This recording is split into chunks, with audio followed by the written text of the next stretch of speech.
Okay. What's going on, everybody? My name is Mangg. And if you're watching this, then you are still not sick of Dominion 6. And neither am I. Last time, we finished up Middle Age Ermor, which was really, they really like their skeletons. They really do.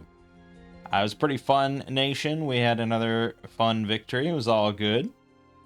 And I had thought about taking a look at Middle Age Scalaria after that as kind of a branch from Early Age Ermor that combined some aspects of the undead thing. But I decided we're going to go a completely different route, try something completely different. And we're going to be looking at Early Age Abysia, which is all about fire and blood. Mostly fire, but I do want to learn and get into a bit of blood magic. It's kind of daunting. It's a little scary because it's another, like, essentially a whole other new mechanic, you know? At this point, I'm pretty familiar with all the different normal paths. I've gotten familiar with communions. I understand all the gem economy and all those kind of things, but blood is its own ball game. So I just watched a couple videos kind of going over blood spells and blood hunting and all that kind of stuff.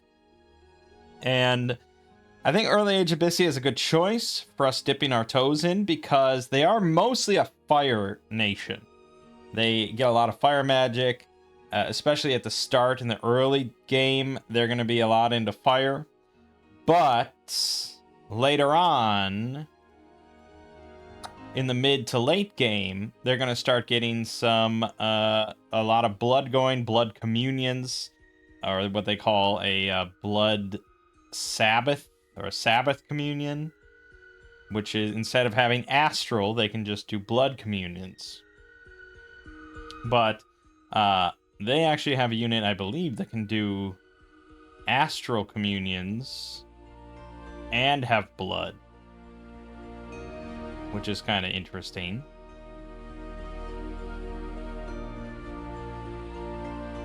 But yeah, it's gonna be a lot of fire. Let's begin. Now, I think they're kind of a nation that gets some bonuses for being underground. They kind of like underground.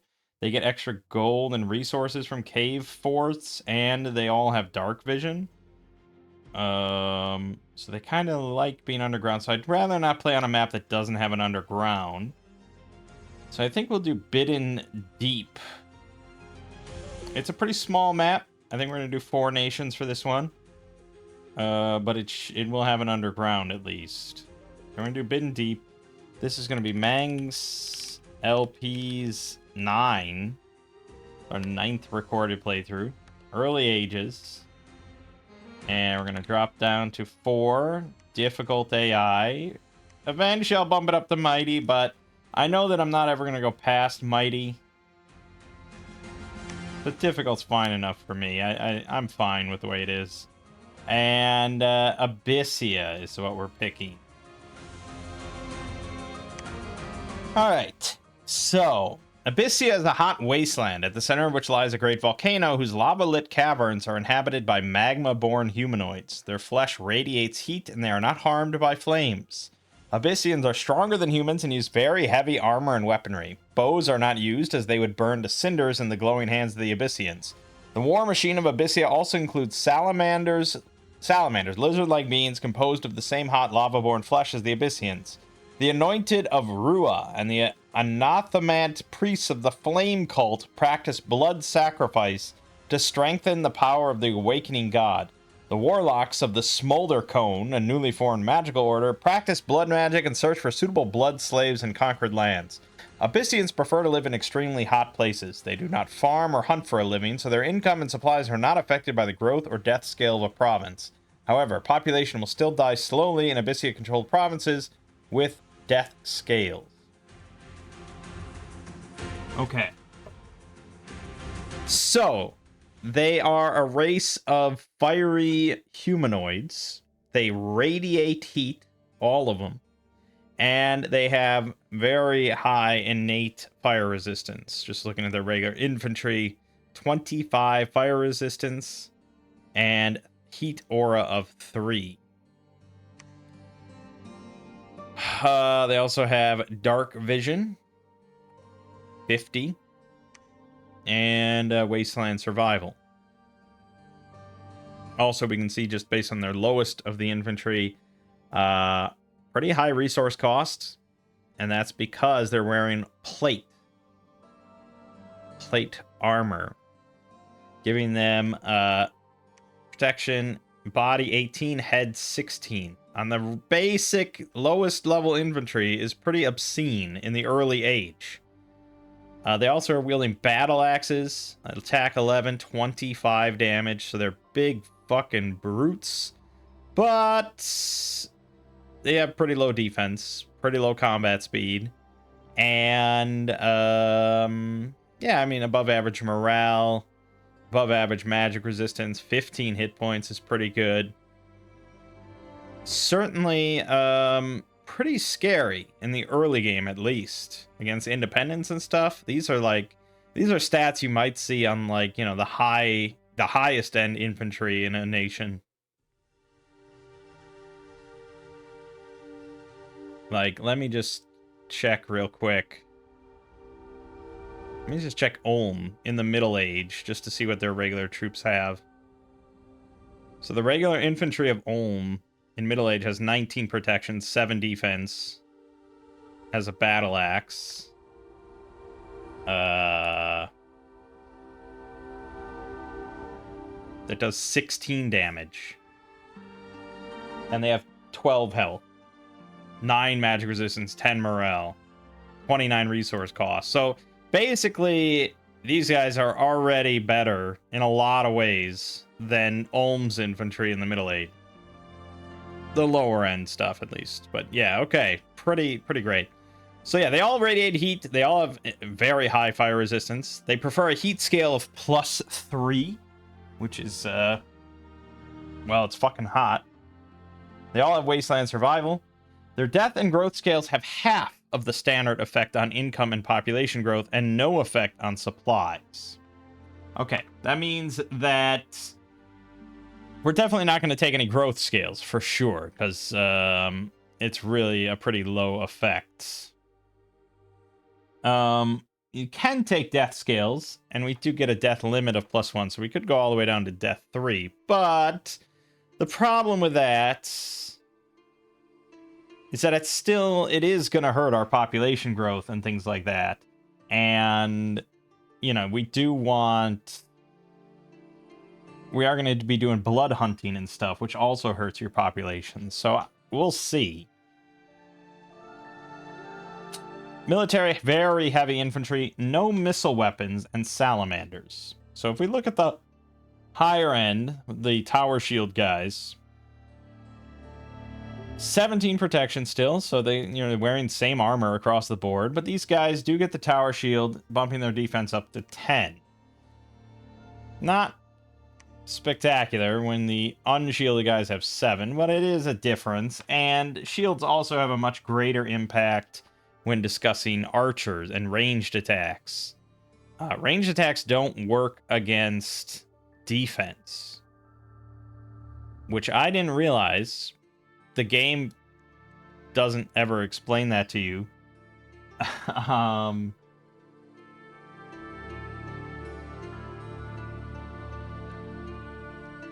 Let me just see. So, right. They don't use defense values. Instead, a precision roll is used to determine which square a missile or spell hits. So that's the benefit of high precision, is trying to hit the square that you're hopefully aiming at, or it contains an enemy. But then there is the actual calculation on whether or not it hits the target.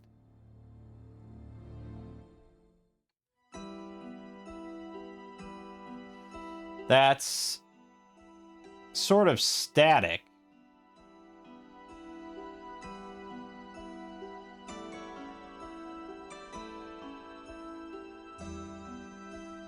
Right, okay, so So the attack roll, range combat, size points in the square, +2 of magic weapon, plus DRN. Right, so if your shot lands in the square, the precision stat is done at that point. It does not factor at all into whether or not it lands a hit on the target within the square. So the attack roll is the DRN, the 2d6 exploding thing. It gets +2 if it's a magic weapon. And then you add on the amount of size points in the square. So a standard human is 3, but if they're all clustered, then you're looking at 9 points in the square, which is very high. So 9 plus 2d6 exploding, you know? The defense roll on the other side to avoid the shot is just a static 2 minus fatigue divided by 20. So the more fatigued you are, the more likely you're going to get hit, plus the DRN. So if you're stacked in a square, you know, 3 guys, so 9 points plus... So you're basically ignoring the DRN and ignoring fatigue. It would be 9 versus 2. So against clustered humans, assuming the shot lands in the square, it's almost certainly going to land a hit. What shields add to the defense is the parry value times 2. And so this shield's parry value is 7. Times 2, 14 it adds to your defense roll, which is massive. And then the protection will, subtract from the damage of the arrow, which, is usually pretty good. So in these cases, yeah, so obviously these guys are much better for frontline, not even just thinking about the defense score, which is help a bit, but just due to the fact that against archers, so many shots less are going to hit. That being said, the fact that we have 17 protection regardless means that, we're going to be shrugging off most early age arrows anyways. I can't really look. So what's a standard? Let me just look at the standard, like, independent archer. The short bow does 11 damage. Piercing, so it takes off 15% of the protection. But still, yeah, 11 damage versus, say, 15. It can go through. It can definitely do damage, and the tower shield would cover it, but still, it's hard, You're giving up certainly a lot of... You're giving up some length. You're giving up some damage. These shield guys have to be length 1, whereas the other guys have flails and battle axes length 2. And the flails get 2 attacks. So,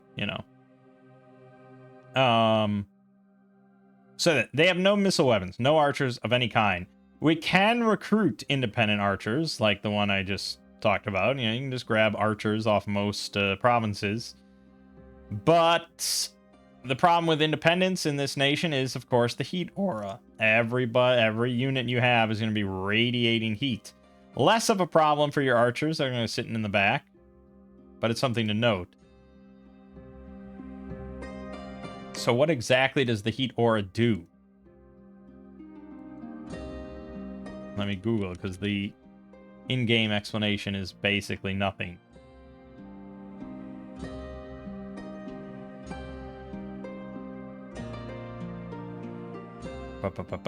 Ability value denotes the base size of the aura, which is increased by 1 by each level of fire magic they have, and by 1 for each point of heat scales, which we're always going to be probably fighting, or mostly fighting, in the high heat scales. So that's all going to be increased, probably to like 5. So heat 5, or say, give or take. The aura inflicts 2 points of armor negating heat fatigue damage 3 times per turn to anyone in the affected squares. Heat resistance counts double against fatigue damage. Thus, units with resist fire 10 or greater are practically immune to the effects of heat aura. We have resist fire 25, so we are, of course, obviously immune to our own heat aura. But what this means is anything we fight is just going to be shredded in the fatigue department, because our entire front line will just be radiating heat. We also get salamanders. So they get Fire Flare, which does 20 fire damage as a magical attack. This is all melee.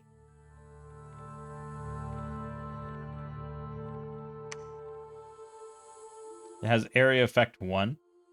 And it does build up 15 fatigue for them to use it. But it's armor piercing. So yeah, I mean, they're going to get some kills. They also have a regular bite attack. Also, firepower unit is more powerful in hot provinces. But they are undisciplined. I don't know. They cost practically no resources. So, you know, we may go for some salamanders. It's fun. We also have misbreds. So these are part undead / part demon. I assume they're part demon. Yeah, prematurely aged demon breds. So they are flying units.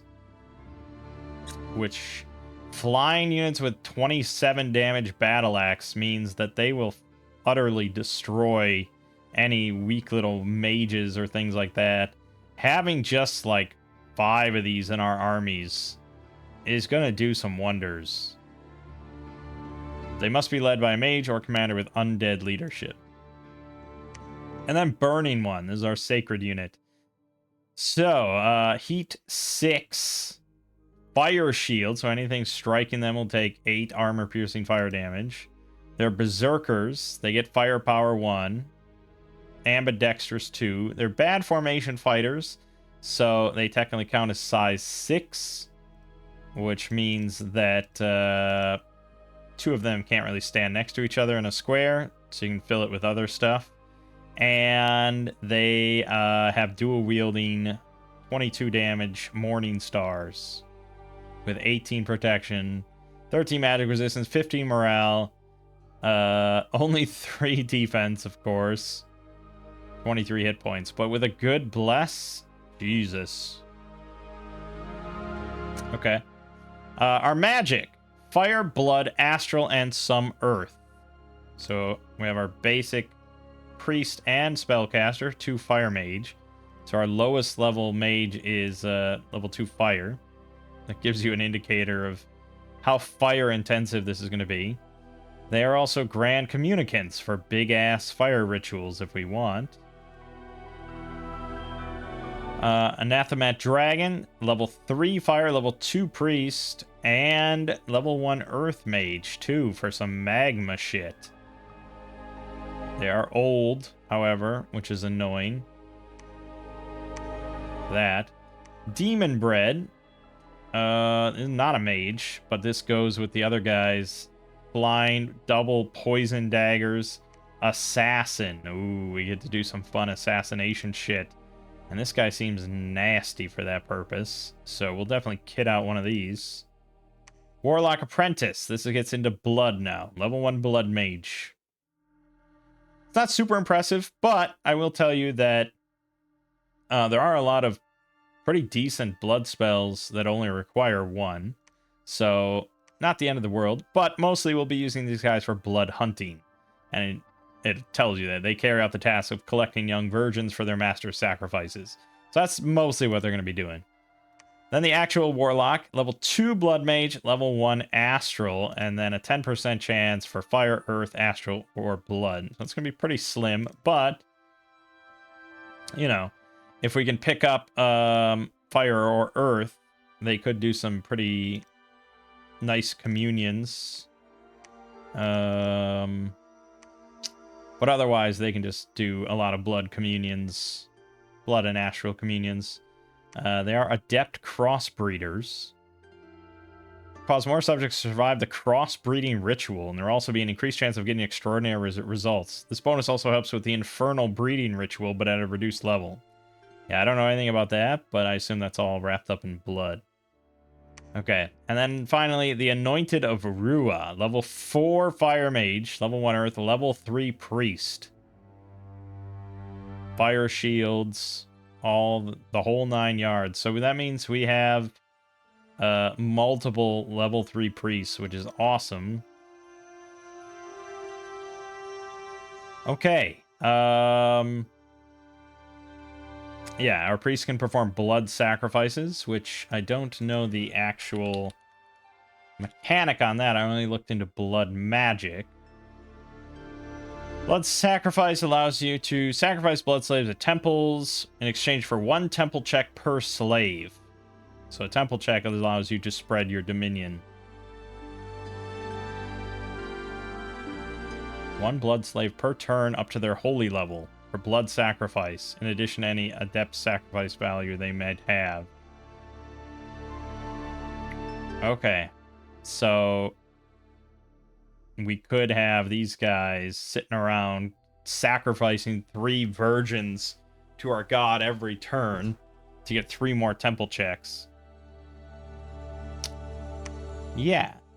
We get heat limit +2 for our scales, death limit +1, and we get free 2 bless points, I assume for fire. Buildings have standard forts. Forts reduce the heat scale deaths by 2 steps. Cave forts increase gold/resources/recruitment points by 15%.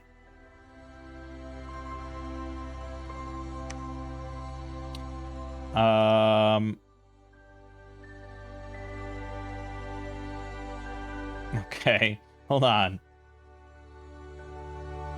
Lego's messaging me. Apparently he just discovered Ripper, the video game. And obviously Spoony did a whole thing on that. Alright, anyways, that has nothing to do with this. Right, so our deity. Well, what do we want? We definitely want a pretty solid bless. Because I think our sacred units are going to be pretty nasty. I think they're going to be pretty nasty, but at the same time, I don't think a bless is super important for them, because I think we could live without burning ones.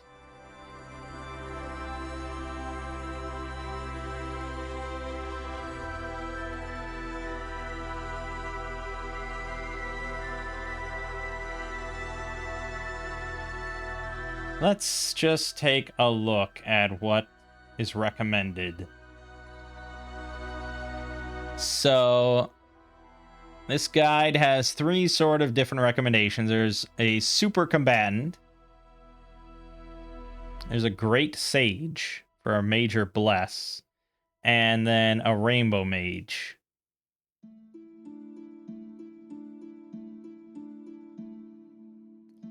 Okay. Well, I'm not going to follow that. Because it's... Yeah, I mean... So for his super combatant, he recommends Ozzy. And I did watch a video ranking all the monster gods, and this ranked as one of the top 3 or something like that.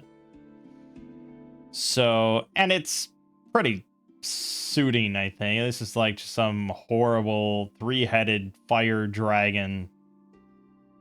Seems kind of appropriate.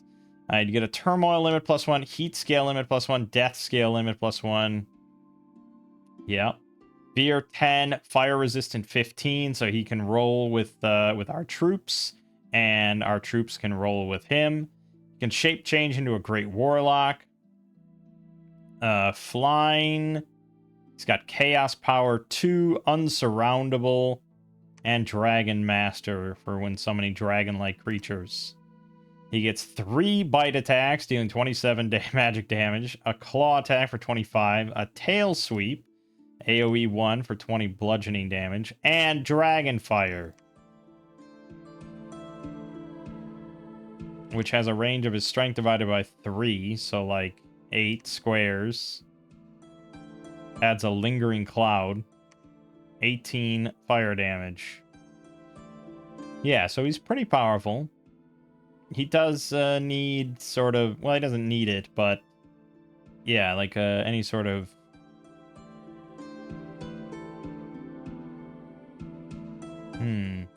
Okay.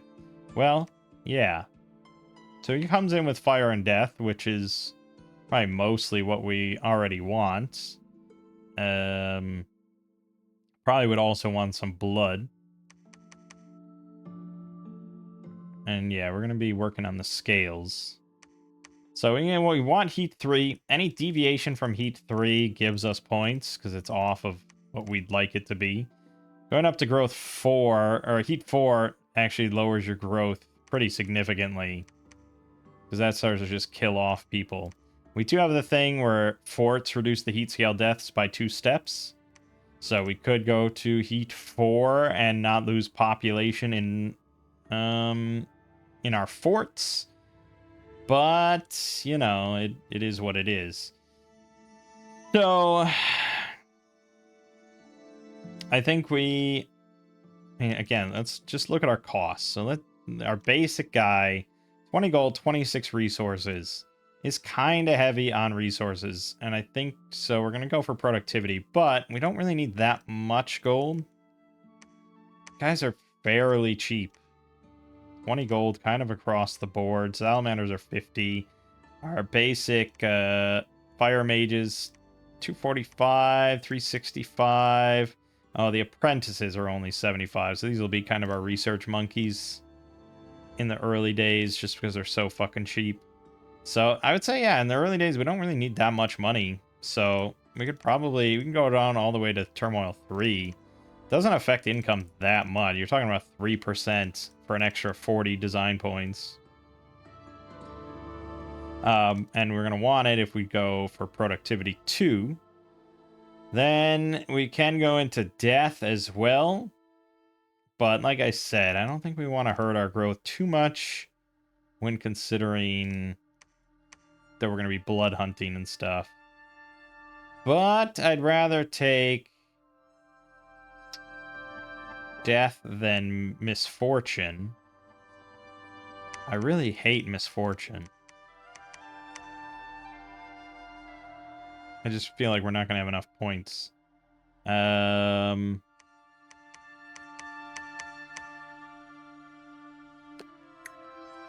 Dominion also helps with blood hunting.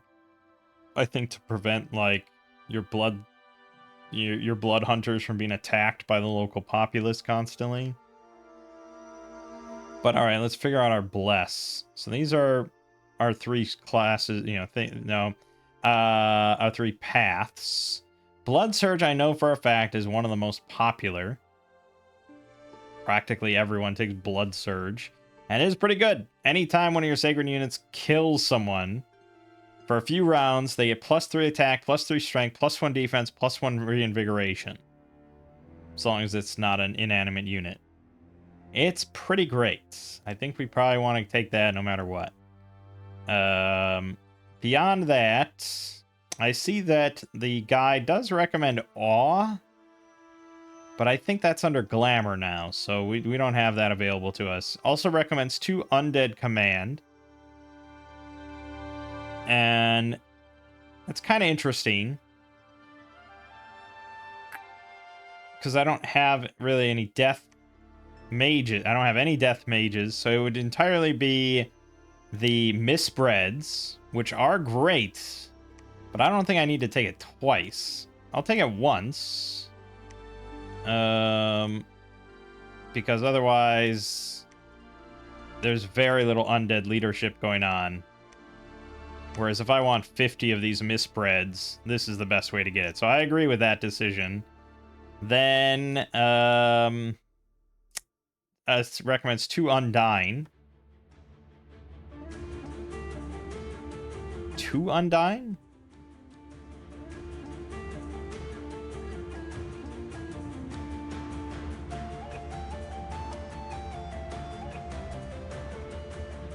I assume it stacks down to -4.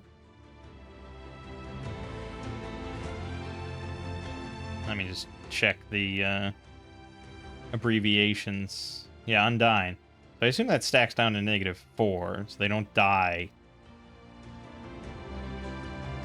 Living units that have died will die for real after the combat, but undead units will survive the ordeal.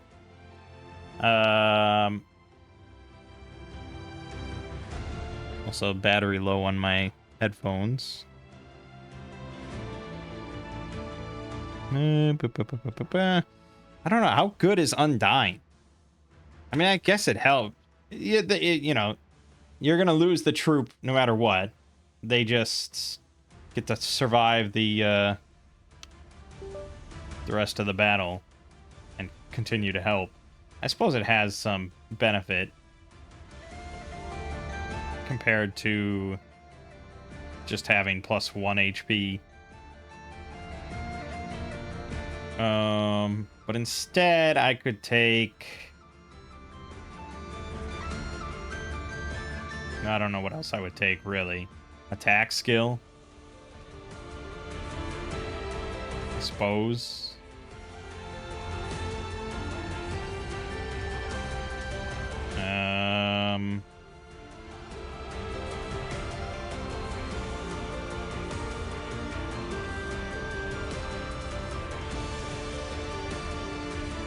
Yeah, probably lean more towards attack skill. So, let's skip that. Attack skill, and we can get something else. Do I want 4? What did he go with? He went with 5 fire, 4 death, 4 blood. Okay. I think we're going to go to 4 and have a higher dom. 4.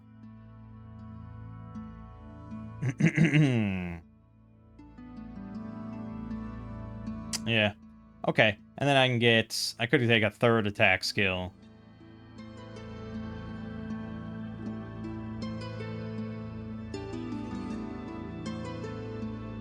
Or enchanted blood.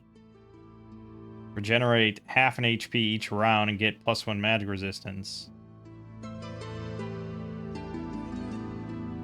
Yeah, half an HP per round is not really stupendous, is it?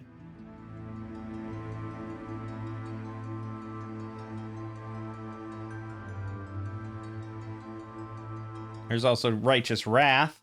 If another sacred unit is killed in its vicinity, range 2, the Furious One will get increased strength, attack skill, and morale for a short while. +3 attack, +3 strength, +6 morale.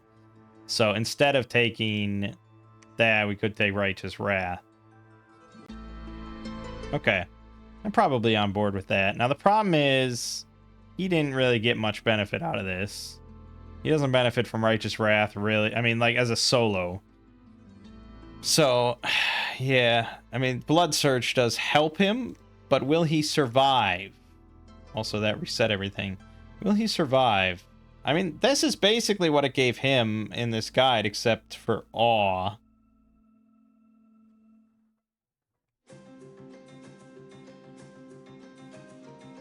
But I don't know what I would really pick to super help him, other than Fire Shield, maybe. But okay.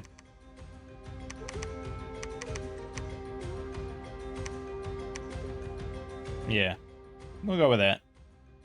I mean, if I didn't want him to be an expander as much, we could make him dormant and take even more blesses. But, or perhaps better scales.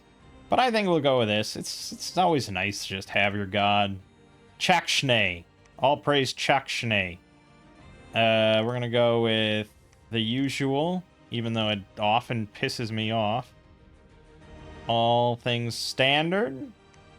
And we're going to do our usual 6 points. 2, 2, 2. Last time I did 1 level 1 throne. So that is all correct. Shouldn't be a super lengthy game, but that's okay. We should still dip into blood for a bit. And we do start underground. Very nice, because I assume we're kind of by ourselves underground.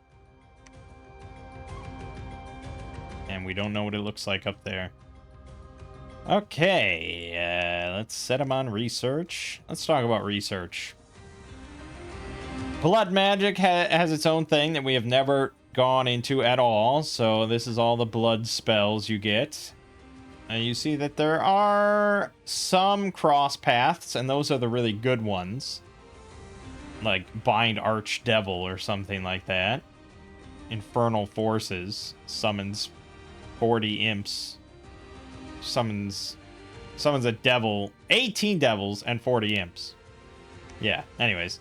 You do automatically get bleed. It costs 1 blood slave, 100 fatigue, 150% casting time. And it just kills somebody. Magic resistance negates. Prolonged and painful death. Yeah, obviously it's not super good. One thing you'll note with blood spells is they generally have a very high fatigue cost. And so that's why you need to get, and that's why it's at level 1, the Sabbath. So this is the Arcane Communion, but for blood.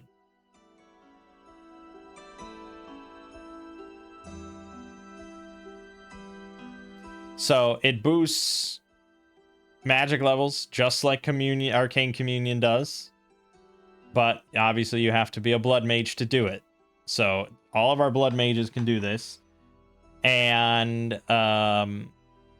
it reduces the fatigue cost for the masters by 50%.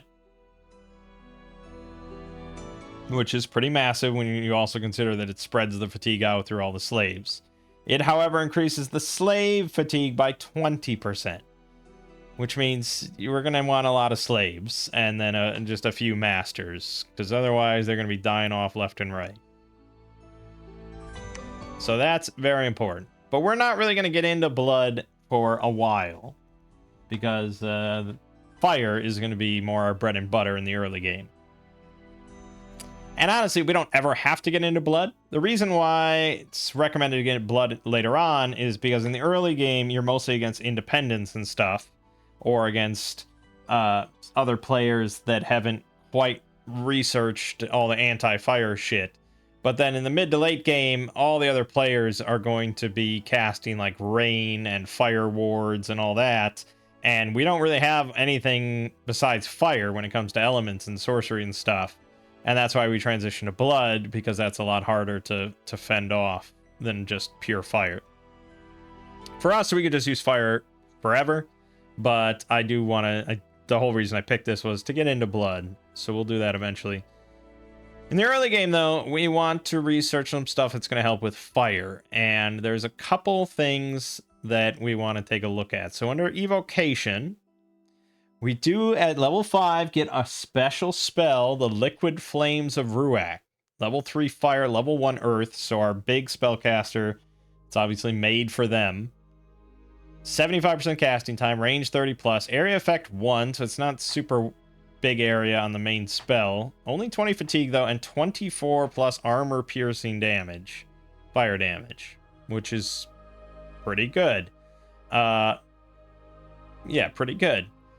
Also has an area effect 6 splash of molten metal, does 10 armor piercing fire damage, and adds a lingering cloud where it hits.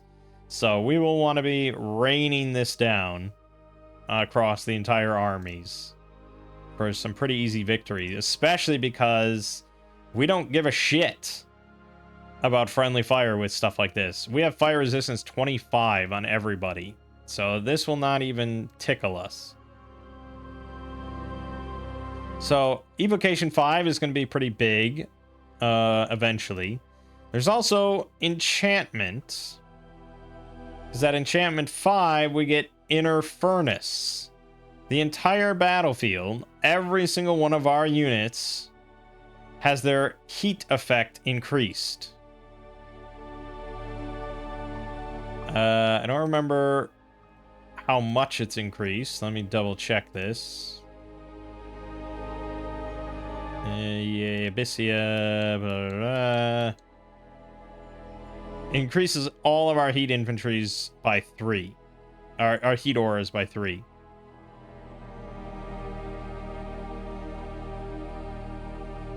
Now, it doesn't automatically affect them all. There is... Or maybe it does. I think it does. I think in 5th... I was going to say 5th edition, but in Dominions 5... there is actually like a magic resistance check that they had to fail in order to be affected by it. It seems like they removed that. So now it's just boom. We all get Inner Furnace. Yeah, so that's pretty good. We also get stuff like flaming arrows, which would be pretty damn good if we pick up a big pack of independent archers. Because the flame damage will not bother us at all, and it will very much bother our enemies. But yeah, I mean, we mostly have fire, and fire does not have that many buffs or anything like that. So, alteration isn't really going to have much outside of, like, cold resistance, I suppose. Which could be useful depending on what we're going up against. It has some kind of combat-related spells. It's also Solar Eclipse, which is pretty good for us because we all have Dark Vision. So giving the entire enemy pack -3 attack, defense, and precision is pretty amazing. So I will say Solar Eclipse is not bad. And there is Hellscape. As a ritual, we can target a province. You have +3 heat scale, +1 death scale, -10% population, +20 unrest. But in our single-player games, those things don't usually come into play as much. Especially for shorter games, you know. Conjuration, we get Spectral Infantry, Smolder Ghosts. And since we have Undead Command, all our Sacred Commanders can lead large amounts of Undead. I don't know what a Smolder Ghost is. Let's see. Well, they have 15 hit points, 0 protection, spectral axes, 12 attack, 24 damage, resist fire 25, heat auras, and they are ethereal. Okay, I will say that is pretty good. The only issue is we need death gems, and that's going to be hard to come by, I would say, and that's why we have death on our Pretender, because he can maybe go around and find some good death sites for us to get that, because that is going to be a pretty powerful spell. Contact Scorpion Man. Scorpion Man! Yeah, well, that's pretty high end. We're not going to go that far. So I would say Evocation, getting that going, and just having some fire mages out on the field throwing out fire darts and things could be nice. Also, enchantment, if we get some archers for ignite arrows and stuff like that. Those would be kind of the main things we're looking at.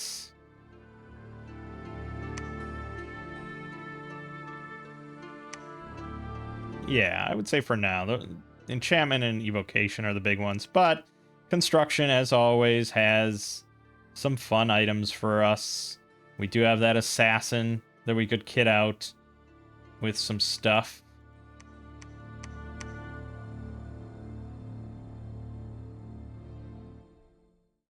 So, eventually, but yeah, for right now, let's go Evocation 2, Enchantment 2, and then we'll talk about stuff later. Who do we want to make our prophet? And we do actually start with an assassin. Well, probably for our prophet, we want to grab one of these level 3 priests, because then he'll be level 4 priest and gets access to even better stuff. I don't know where you even see that, but yeah, there's level 4 stuff. So, kind of expensive. We can't get him turn 1, which is a bit of a bummer. But yeah, that's probably going to be our prophet. Let's just start sending the guy topside, because I want to see up there where we come out exactly. As for our starting troops, we have 10 of the battle axe infantry and 10 of the flail infantry. They're pretty fucking strong. They might be able to just solo, or I could send them with Chakshne, who probably could provide some lovely assistance.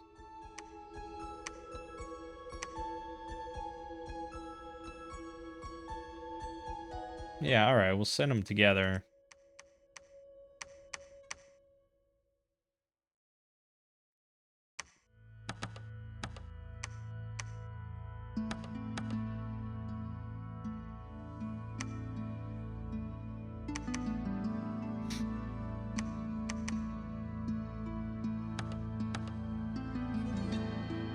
Okay.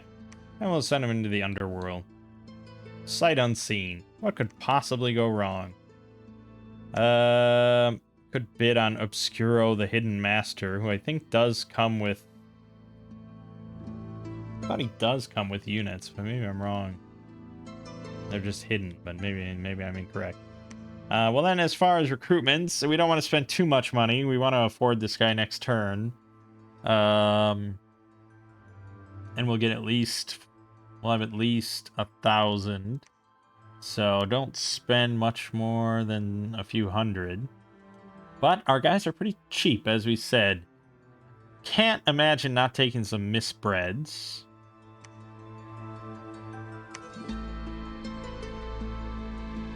And we're going to get one of these just for research.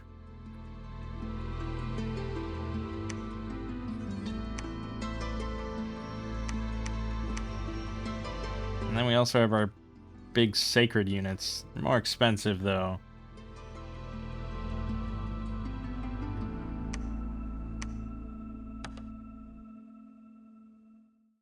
Do that for right now. Alright, let's see how it goes. There's a battle. See how this goes. There you go, that heat aura just ramping up.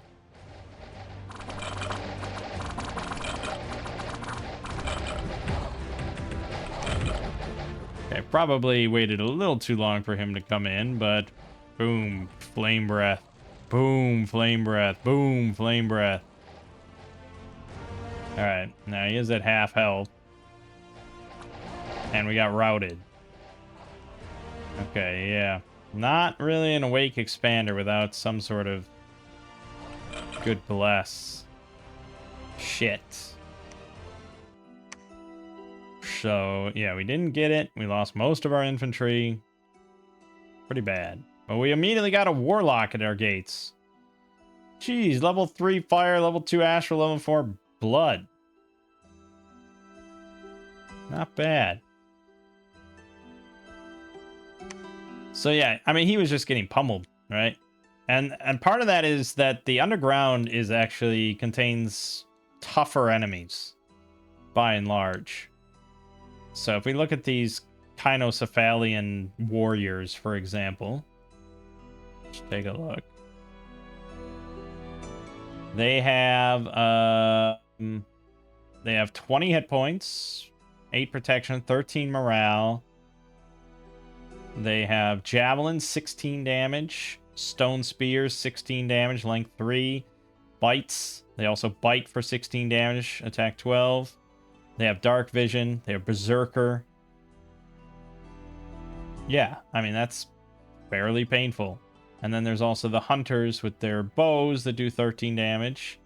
And so against him, 16 damage spears are fucking going to hit most of the time.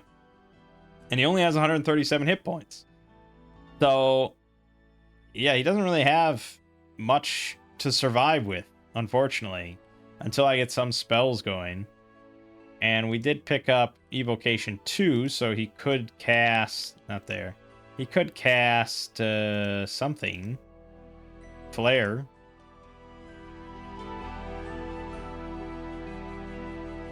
Or Fire Blast. Actually, Fire Blast would probably be pretty solid. But he'd have to do it kind of quickly, and it does build up quite a bit of fatigue, so... And like I said, he was at, like, in the whole ranking system, he was ranked very highly, but I wasn't really paying attention too well as to why.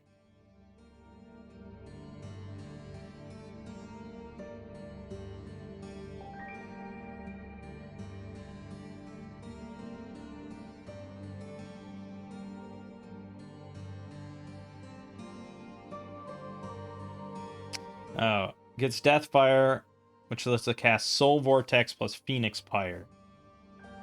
Soul Vortex drains life from surrounding enemies to heal / remove fatigue. Phoenix Pyre revives the Abysia each time it dies after it's cast.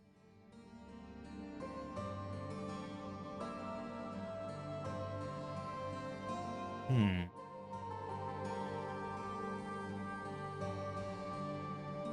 Use the Aussie to expand. You can also rush players / kill strong indies by putting your Aussie behind a group of your fire-resistant troops to shoot flame breath through them while they fight in melee.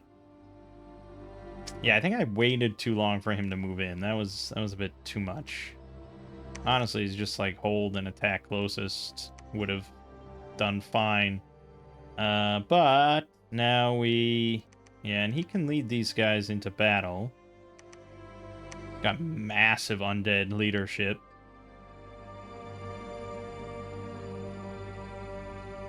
But I'm a little wary as to whether or not this will be possible without any sort of front line.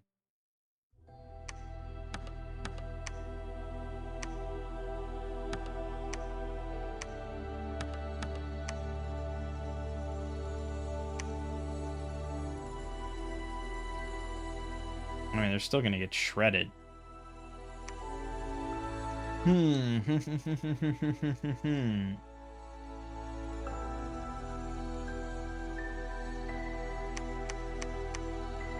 We spread turmoil. He does have chaos power too. So he's more powerful in provinces with high turmoil. And I don't know if that's reflected on this screen or not.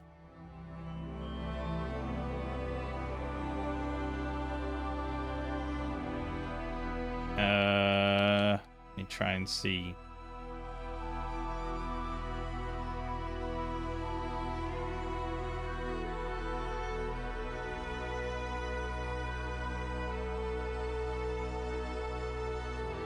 So I don't think I can look at...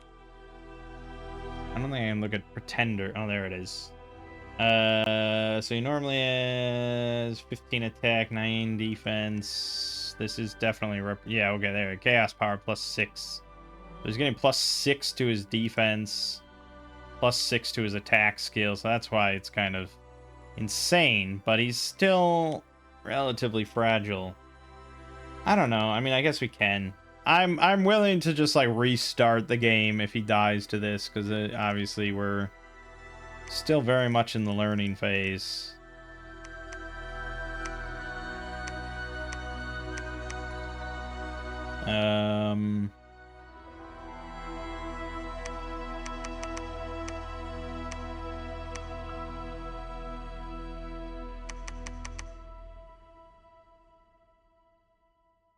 Yeah, I sort of need frontliners more than I need these, actually. All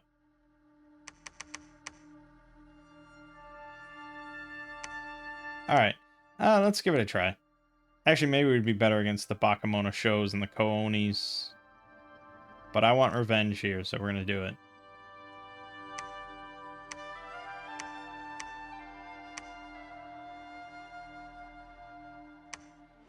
All right, let's watch. So, the... Oh, did I even set them? I think I did. Yeah, so the flyers should go straight to the rear and die because they all clump together.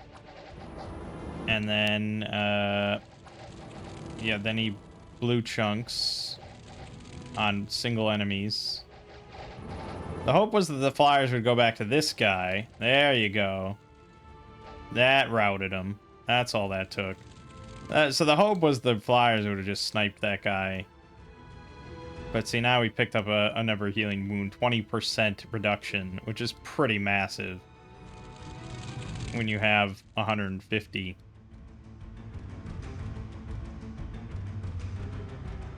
Okay. I don't love that, but we did win. Yeah, the misspreads, unfortunately. Okay. Try it again.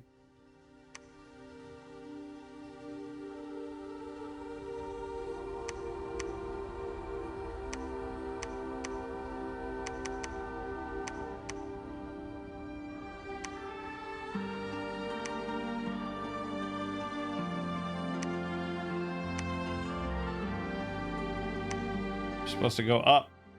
Oh, okay. Some 20 pale ones there.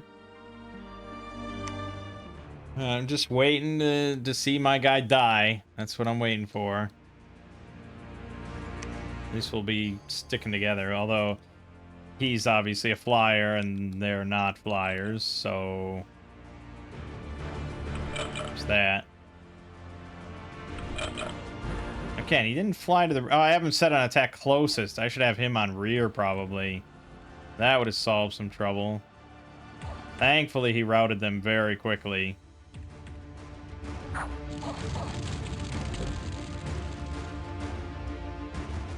Yeah. Thankfully. Okay. Death gems +5. Unrest +38. A new famous hero. Alright, so we got Malphas, the Warlock. No, we got Fornius, the Anointed of Rua. 4 fire, 1 earth. Big priestly energy. So we will immediately have you become our prophet. Okay. Okay. I mean, he's still here. Wait a minute, what happened to the other guy? Oh, he retreated. He went back to Abysia. What are you doing, man?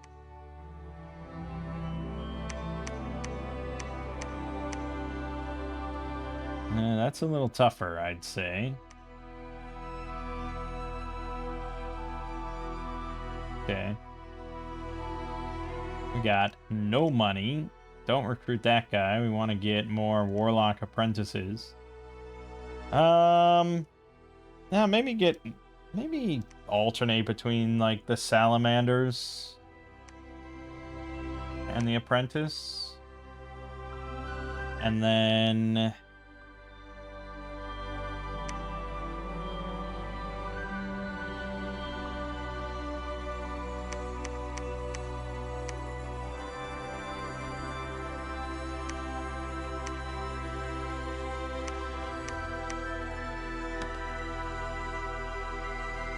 something like that.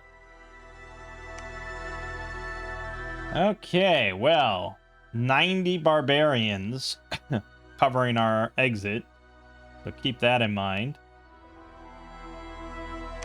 Head to the Cracklands. There's a throne there. There's a throne right there, which is probably another exit. Another throne there. Okay, so we exit from here. We've got a few thrones within spitting distance.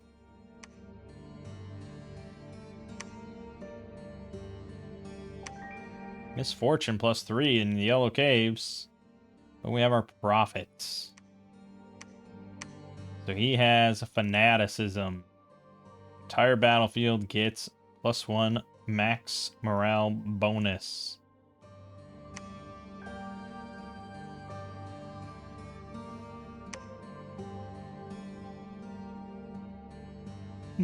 Yep, it's pretty good. But all of our big priests can cast Divine Blessing for when we want to have separate armies with our sacreds. Okay. Mostly we're going to be on research, though. There's also a throne right here, the Caves of Mira. Which is good. Let's load up our infantry. Load up our misbreads.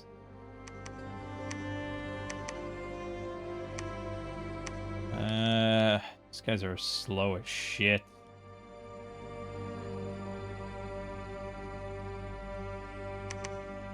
Yeah, they're very slow. We'll leave them behind for now. Okay.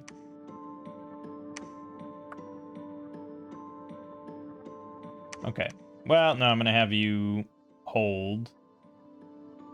And then probably just attack rearmost.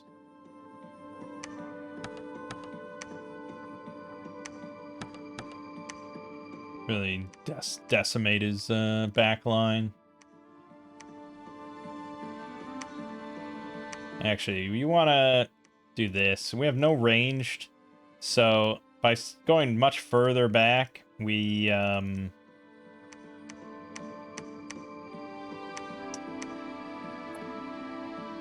give all their units time to separate with their different combat speeds. Then we can slowly just pick them off in small groups.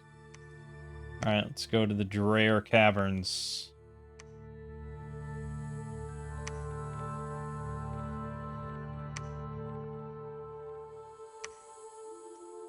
Okay, once again, we lost all 10 misbreds. That's just not working out, huh? Not much else I can do with them, you know? They're just always going to fly off. So until I get some buffs on them for survivability, which, again, we're not really a nation of buffs without some independent mages. And yeah, they're going to immediately... Yeah, these guys all move at the same speed all together.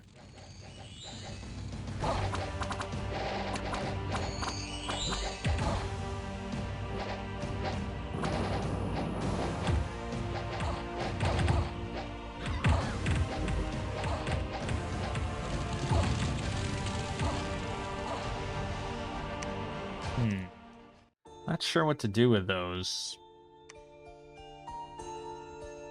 What did the guide say?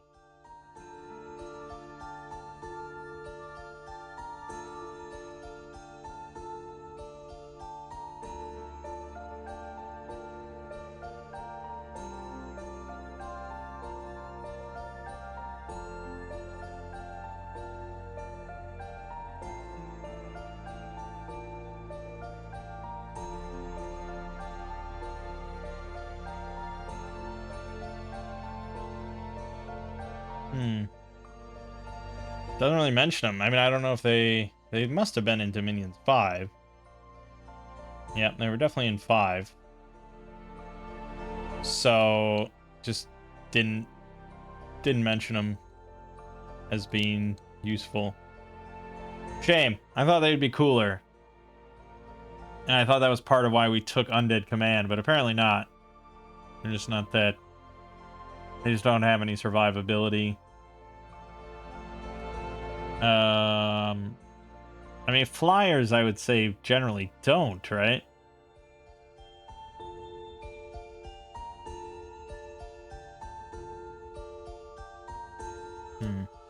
Okay.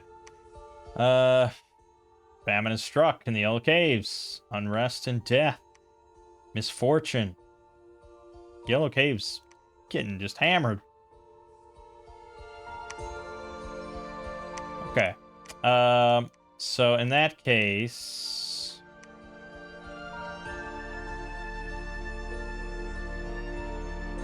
We also have an assassin. I probably shouldn't have him just acting as a scout. He's an assassin. We can use him for better, bigger things, you know? So let's recall him back, because he can pick off some of these, like... Yeah, like this little thing. He can just pick off the leader, and then we can just take it. You know, you go in with a scout, and they'll all just rout. So let's see what we can recruit. We got Bakamono. Bakamono Show. Ghostly goblins of the mountain realms. Ugly, warty, and brutal. So they are stealthy, undisciplined. They are pretty damn cheap. They have length 4 Yaris that do 15 damage. Honestly, that's not bad, considering how much we could amass these with gold. You know, you could get that many per round. They're spear catchers, or lance catchers, essentially. But, I don't know, it's not bad. Here in the underworld, we do get these Kynocephalians. So here, if we want archers, this would be the way to go. Although they are kind of expensive for just being standard archers. Range 35, 9 attack, 13 damage. If we compare that to just the bog standard archer, you're looking at 10 attack with 11 damage. So they do have slightly worse attack, but slightly higher damage. Considering we're trying to buff them all with fire, we probably want a bit more accuracy, but who knows when I'll grab normal archers, you know? As for the warriors, fine, I guess. They do have 20 hit points, but if I'm gonna have just like frontliners like this with spears, I'm taking the fucking little ugly goblins that are way cheaper. I can get 3 of these for the same price, and they have length 4. The same attack, 1 less damage. Actually, I can get almost 4 of those guys for the same gold cost. These guys do have javelins and the extra bite attack. It's true. But, again, like, they're mostly just kind of chaff. Length 4 is pretty nice on chaff. So it's just a matter of if I want to spend my gold on these hunters as a ranged option.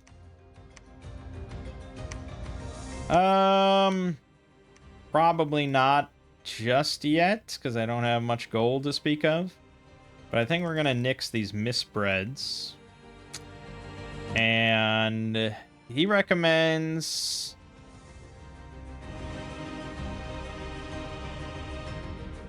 blah, blah, blah. Burning ones, obviously. Expansion parties of anathemant salamanders with 4 to 5 burning ones. So that would be these guys, the cheap mages, with 4 to 5 burning ones, because he can bless them, and then they can just go ham.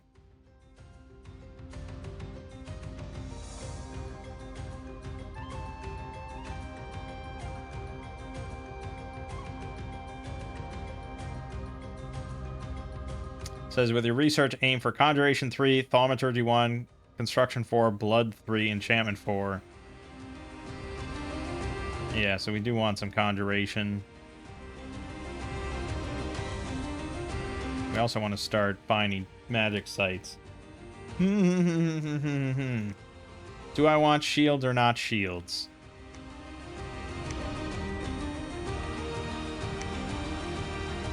Damn slow. 5 combat speed is abysmal. But... yeah, I suppose I do want the shields. But we always need to be recruiting as many of these guys as we can every round.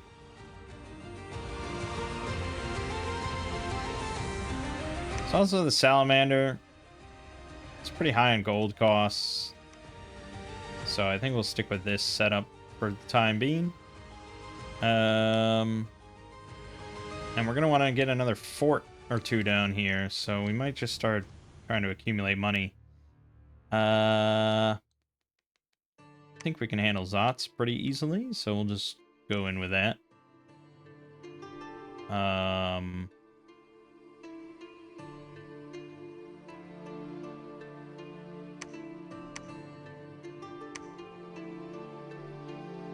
Trying to remember if these guys were too slow or not. They're way faster than this guy. I don't know. Okay, anyways.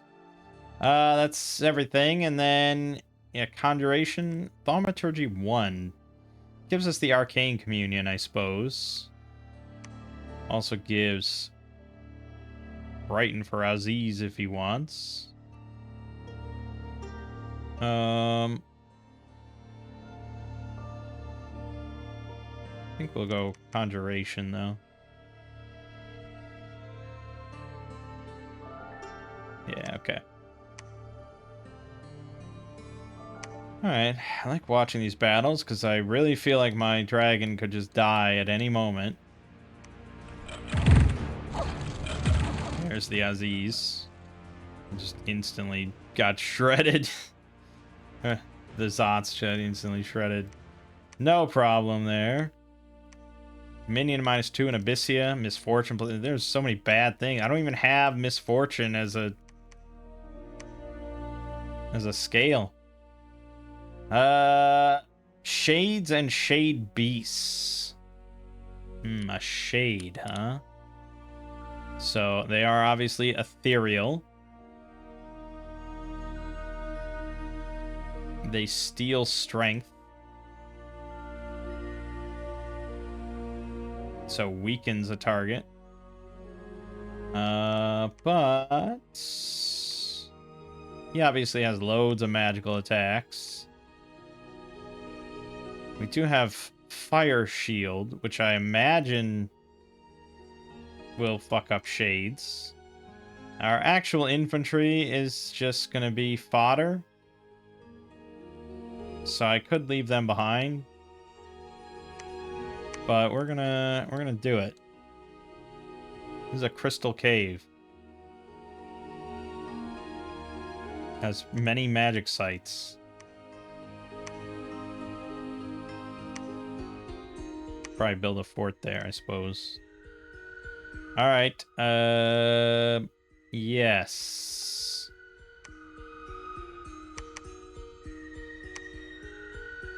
We do want to next turn probably send out Voight to get more. Although he can handle this probably, but this one we might want to actually send the assassin in on.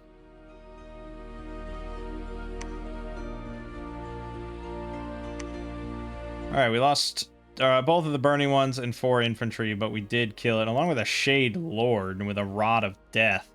So I'm pretty pleased with that. And the infantry did get some kills. Even though it was all ethereal, they did okay. Okay. Alright, I'm gonna have him spend a turn here searching for magic sites. He did pick up a limp. He's a flyer, so I don't think it matters for his combat speed, but yeah, obviously not something we wanted to have happen.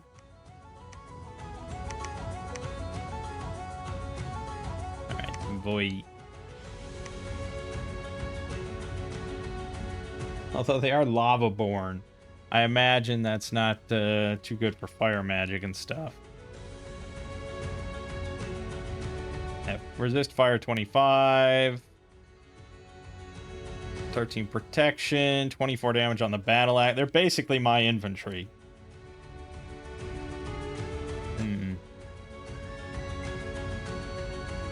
Iffy. Give it a shot, but I don't think he's going to be able to do much. What can he do regardless?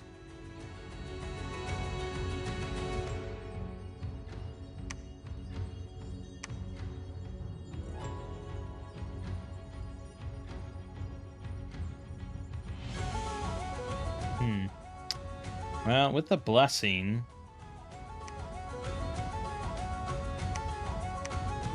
I'll get Blood Surge and Righteous Wrath.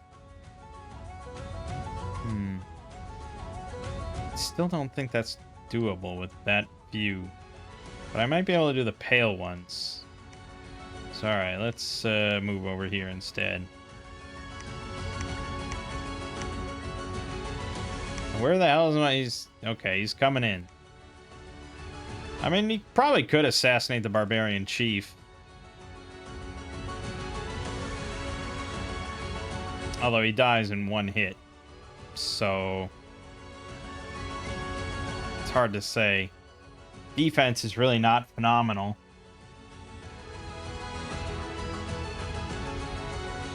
If he had any sort of item...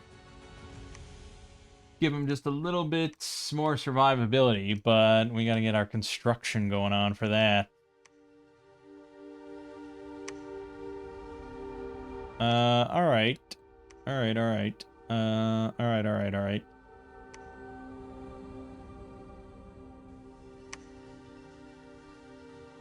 We found the Blood Keep. Well, that sounds pretty good. And Candle Marsh. And we found 5 nature gems. So we got a free fucking Citadel. Holy shit. Where we can recruit Blood Lords and Blood Guards, and it produces 1 free Blood Slave every single turn. Good God. Also an arena for plus 40 income, and Candle Marsh for an extra fire and water gem every turn. Wow, that was a nice get.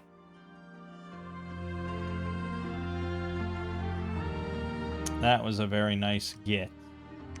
Because that would cost, yeah, about like 1,600 or something like that. And like 9 turns of a unit. Not to mention the other shit we found. So, yeah. Also, here's a great gold mine we got. 150 gold per turn. So income's looking a little better than it was. Definitely a little better. Blood Lord. So he's got Berserker 5, which is pretty damn powerful. Plus 5 attack, strength, and protection if he gets wounded. But he does get reduced defense. He's also, unfortunately, homesick. So if he ever leaves his home province, which is right here, he takes 20% of his max hit points and damage every month. Not great.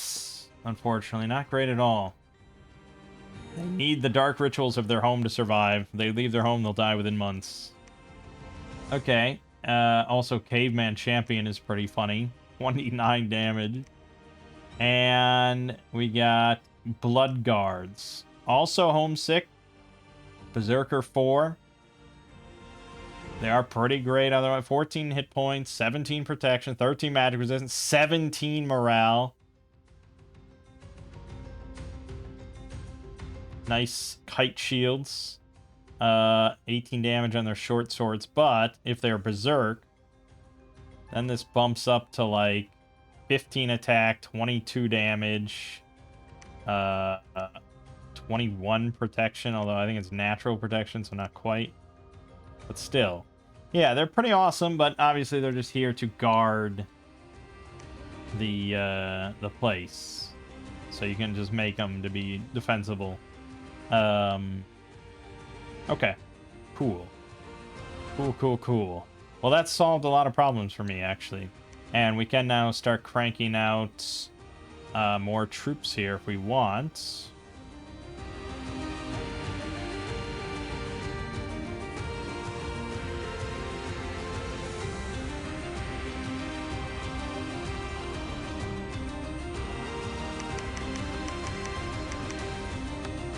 Which I guess I do. We can also get Zots, but I don't really think I'm interested in them too much because I have my own flyers that can die needlessly.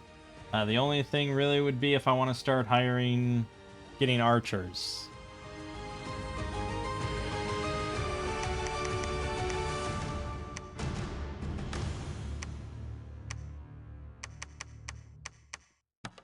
Yeah, okay, and we'll do that. Good. We like all these things that we're hearing. So now it's up against the pale ones.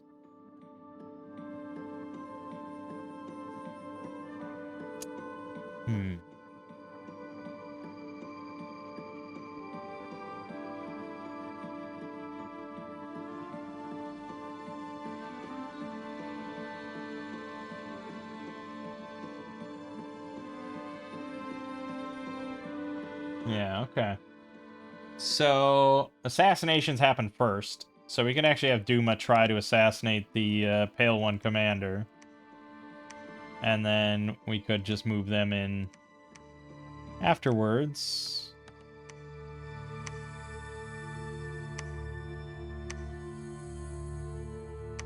I'm gonna bless them. And then, I guess... Flame Bolt, because it has the best range. Or Fire Darts, which is technically better against unarmored. And I think they're fairly unarmored. So we'll go Fire Darts a few times and then advance and cast spells. Sure. Let's just see how it goes, shall we? As for Chakshne, I think we probably can manage 20 Pale Ones, although they do hit kind of hard, I think. Let me just look at their stats. Not too bad. The spear is 15 damage, 8 attack. Assuming that this is the unit, the correct unit. Might be 15 damage. But there's not that many of them, so sure.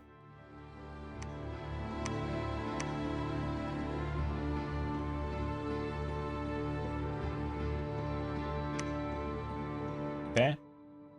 Okay.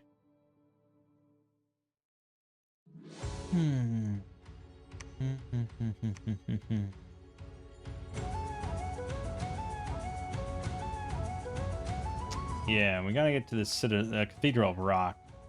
Complete our circle. I love our Dominion spread. It's going real well. Alright.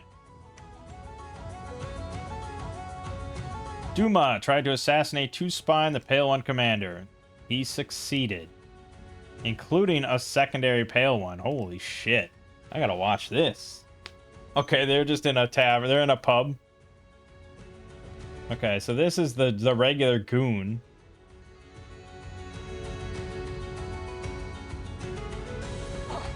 Okay, we took a hit, but that's alright. This guy's snoozing. 10% chance each round for a unit to wake up. Also, automatically if it takes any damage except poison damage. This does do poison damage, but that's in addition to the normal attack. Assassinate. Assassinate. Boom. Hit. Poison. Boom. Hit. Poison. Dead. That easy, baby. That fucking easy. So he did take a hit. We don't like that, but I mean, he won. He did it. And so now if we watch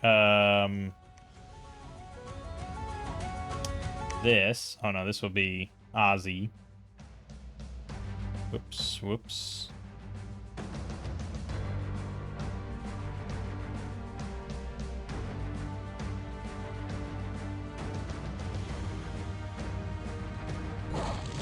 So that's not rearmost.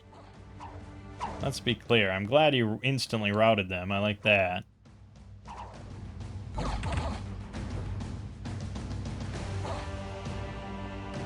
And they were 15 damage. He got through fine. Yeah. Alright, he's pretty damn good. Okay, but if we watch the red mines... Instantly routed. And they just run. Battle was over before it started. So that's the power of assassins, baby. Could have sent, you know, the little intern to go start that battle. All right, awesome. Awesome, awesome. So then,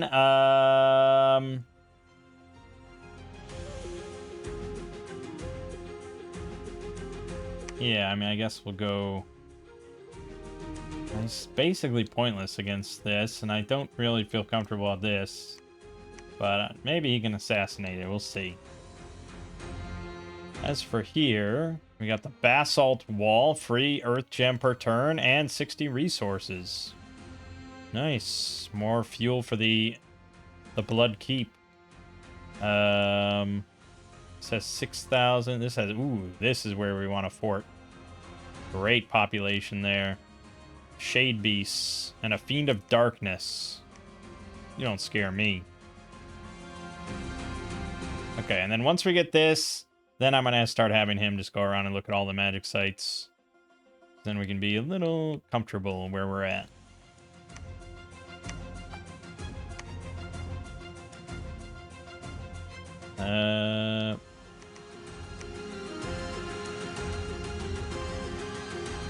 Okay.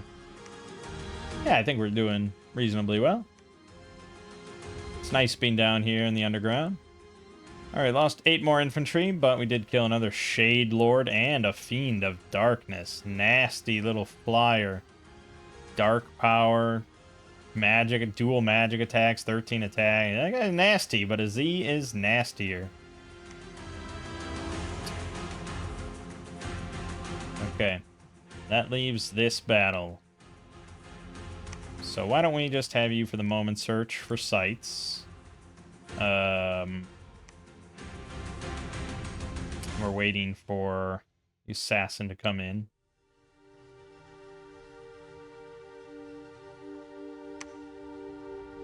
Got our Conjuration 3. So now we can we get Phoenix power, which is very nice, very, very nice. Probably should put that in our scripting.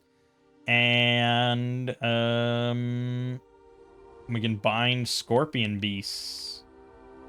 Didn't I have a guy with... Yeah, Fornius can bind Scorpion Beasts, which are pretty nasty. 2 fire gems only. I'm tempted to have him just do that forever. But he is adding 15 research, too. Okay, well, I want at least one.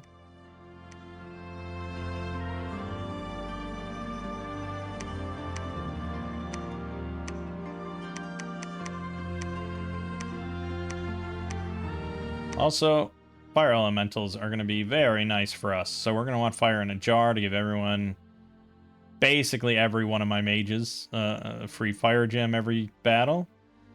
But we'll also probably just want to load them up with fire gems.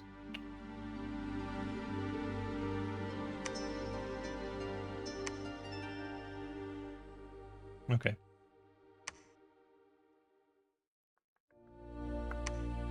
Brigands have taken the opportunity to claim this poorly defended province. Where my fucking giant 3-headed death dragon is. Yeah.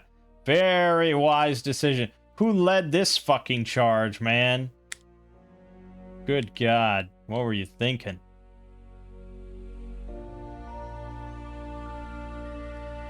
Alright. Yeah, we're gonna wait. I mean, we probably can do it. I don't think I should be that scared of them. These little shitters.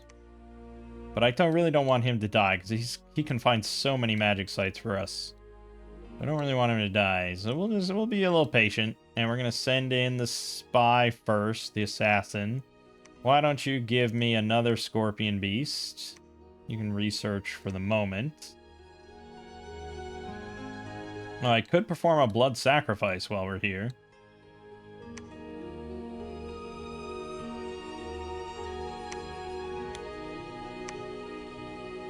Yeah, he could actually sacrifice all 4 of my blood slaves.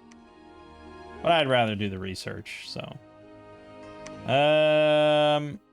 Oh yeah, we can also change shape.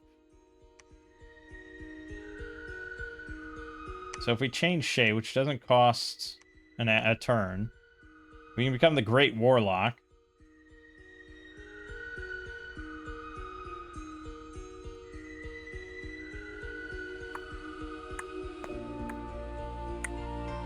He has 31 research. What is the big difference? I mean, his research goes up. He loses the fear aura and unsurroundable. Oh, he gets worse magic. Right, so he's 3 fire, 3 death, 2 blood instead of 4 and everything. Yeah. Okay, so if he wants to actually be a spellcaster, Great Warlock is better. This is really good to know, though, for magic site purposes. Not that there's many level 4s, but yeah, we may as well have him search here. Also, we're going to want to cast Twice Born at some point. Which is, no, not this. Enchantment? Yeah, level 4 enchantment, Twice Born. So this means that if he dies, he'll be reborn. And...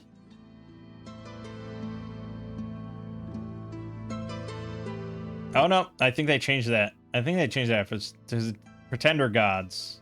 Undead, demons, plants, inanimates, pretender gods, as well as most monsters that aren't even remotely humanoid cannot be twice born. So I think they changed that because it was really cheesy in the last game. Because it was based on...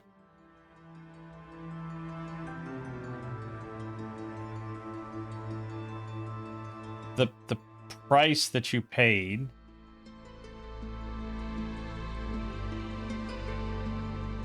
Yeah, the price that you paid and the cost and everything, the death level was based on the size of the thing you were trying to twice born. But this guy, you know, he's obviously a size 4 warlock and also a size 10 dragon. So if he tried to twice born as a 10 dragon, it would be, you know, very prohibitive. But doing it as the warlock form, very cheap. So I guess they just removed that.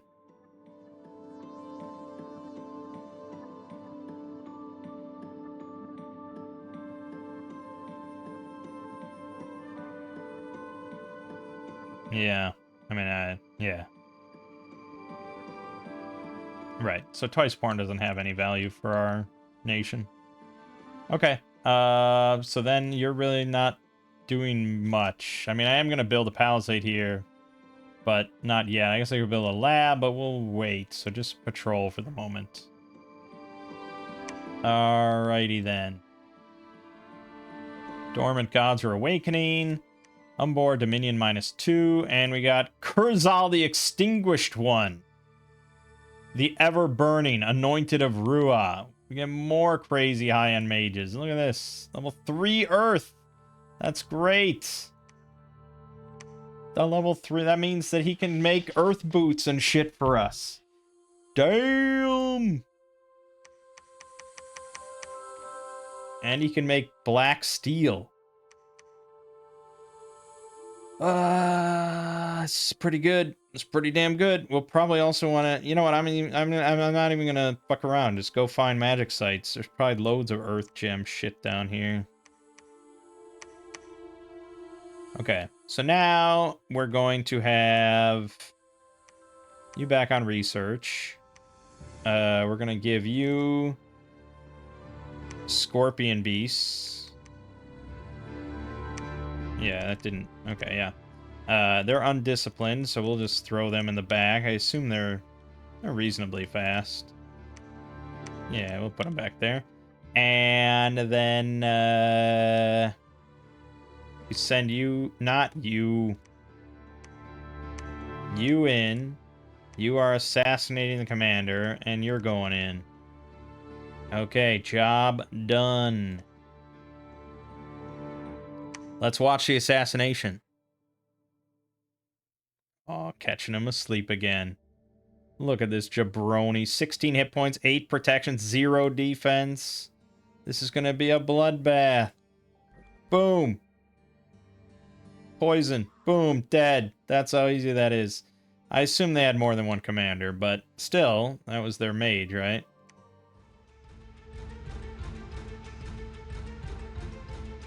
Oh, so the Scorpion Beasts. 44 hit points, 16 protection, 15 morale, 12 attack on 2 pincers and their tail, 17 damage, 17 damage, 16 damage with a 35 armor negating death poison. They only have 7 defense, so that's where they struggle a bit. 16 protection is good, but not insane, so they're mostly relying on health. But still, I mean, if we gave them, like, I don't know, if we gave them some sort of buff. Now, they are not fire resistant, so they will be impacted by our heat aura, but that's a minor concern. So yeah, obviously they did have another, did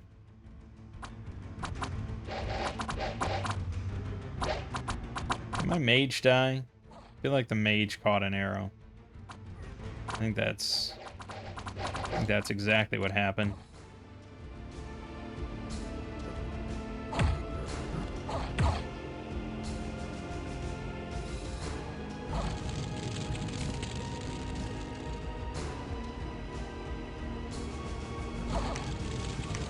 Okay, well, the Scorpions were a bit too far behind. They're a bit too slow. And yeah, he did catch a fucking arrow in the head. Also, one of the burning ones died, shockingly. Not amazing, but okay. It's done. Okay. We're gonna have you on searching magic sites. We've got the Caves of Mira here. Probably a throne level 1. It'd be pretty easy for my assassin, though, to just pick off that guy. Again, we don't know how many commanders there are, but you could just have him go for a couple turns trying to kill commanders and see how it goes. I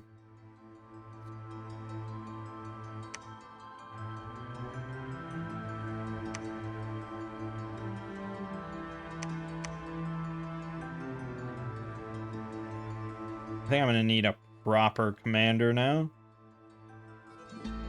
Oh, I got Cosbeal. That's right. Bill Cosbeal.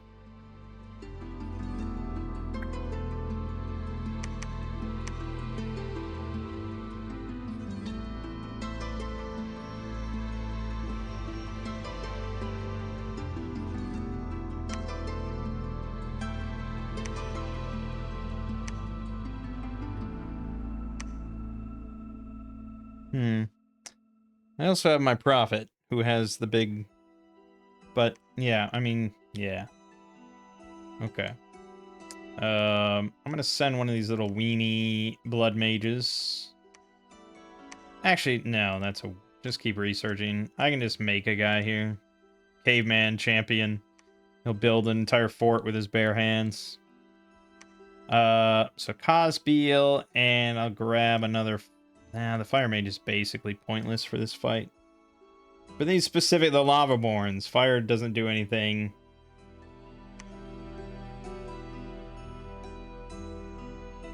And fuck it, I'll take these. Oh, no, it has to be undead. Alright, never mind. Just go there. And as for your formation, just do a line, hold attack closest. For these guys, a little bit behind. Hold attack closest. Sure. And you're just gonna stay behind your troops. Okay, that should be about everything for now. As for research, after construction 3. More evocation, not a bad idea. Get fireball. I mean, once you have fireball, you beat the game, I'm pretty sure. Pretty sure that's how that works.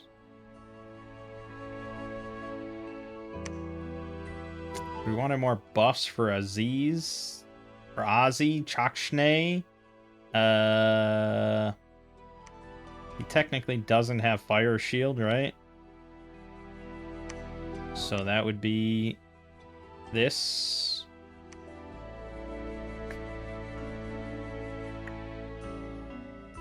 Alright. I probably should get... Because we could start getting into blood relatively early, but we'll grab enchantment 3 and then evocation 3. Maybe go even further up conjuration to get flame jellies. What we really want is level 5. Summon fire elemental. The regular fire elemental is good. Summer lions I know to be pretty damn great. Yeah,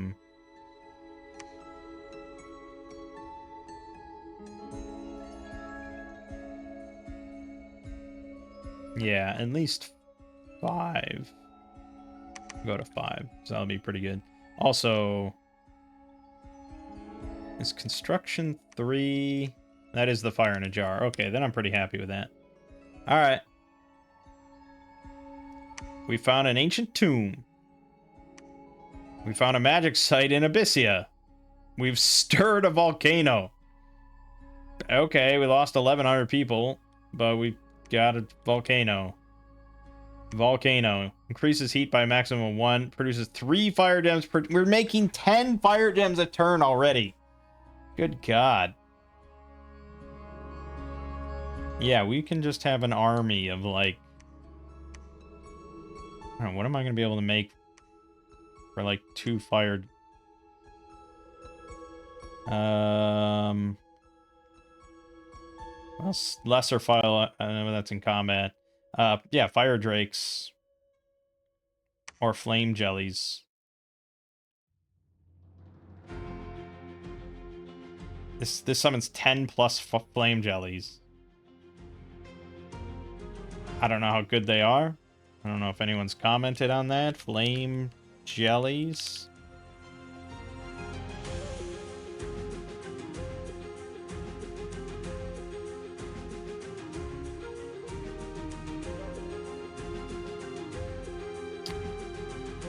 Okay, let me actually just look at stats on a flame jelly. Okay, so they have 25 hit points, 0 protection. But they're blunt resistant, pierce resistant, Not slashing resistant. They have 20 magic resistance, 50 morale. They have Flame Sting Tentacles, which only has 5 attack.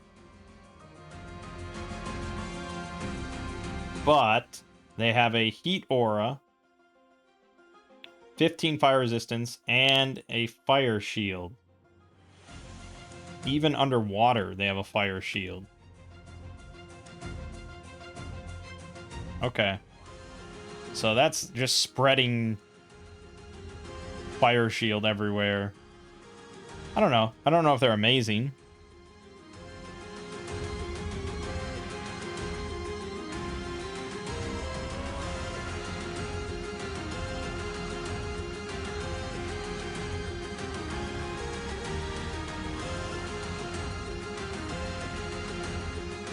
It says they're really effective against AI units if you get some buffs on them for protection. Problem is, my nation just doesn't have much in the way of buffs. Not without throwing out my Earth Mages that I've gotten, which I suppose I can, and it is a good idea.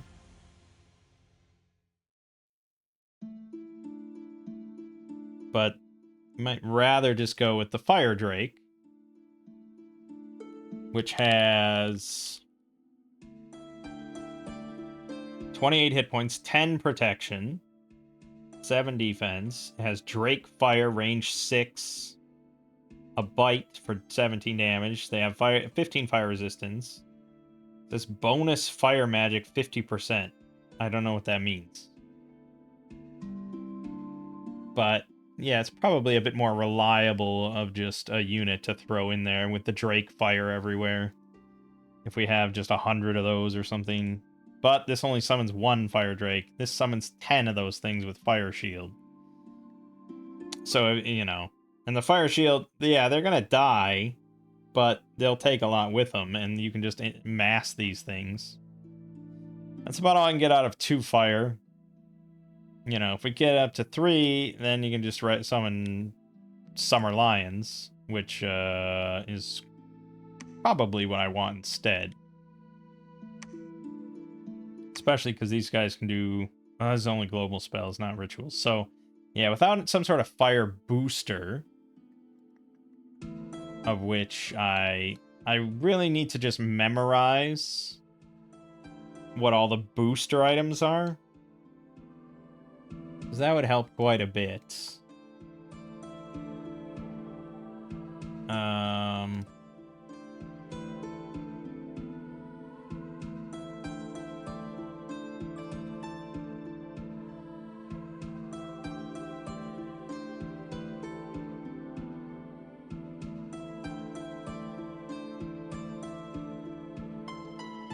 The Flame Helmet. Yeah. Requires 4 fire to make. 25 fire gems. It's not super cheap. But at Construction 5, I can make that. Fornius has 4 fire. He can definitely make that. And then that would allow all my 2 fires to be 3 fires. And they could all be making Summer Lions and just dominate. Or just in general, having more fire is pretty nice. Alright, let's have Duma try to assassinate a commander. We have Chakshne, who is going back here to search. Somewhat inefficiently with his time. Actually, if he's just going around to search, do that. It's a lot faster. You need to build the palisade, which costs a lot of money. So let's nix that for the moment. Whoops. But this will be more money in the long run. This is 231 income already, before it gets boosted. Pretty slick. Cosbeal is about to go fight. Yeah, I mean, we gotta be able to win that. That's basically 30 of my guys versus 54 of my guys. It sounds like I should win, unless something's fucked. I could have had him go pick up all these archers, though. And we do have a good number of these guys built. But I think he can handle it. I think he can handle it, and we're all good. Boom. Another commander killed. This guy's on a fucking roll. The battle in Underhome, we lost 4 total, but 3 burning ones. Ah. And we got attacked by werewolves immediately after. 41 of my 42 hunters that I just recruited died. I got attacked by fucking werewolves that all have invulnerable 15 and regeneration 10%.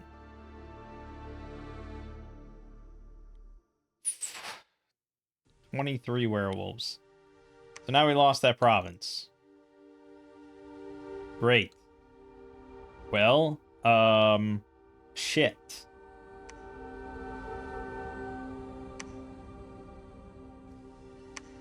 So I'm gonna have him go one more time, because I imagine there's at least 2 commanders, and I don't want him to go into the battle. I mean, you could just set him on retreat, but then you're basically wasting a turn anyways. We took Underhome, which is good.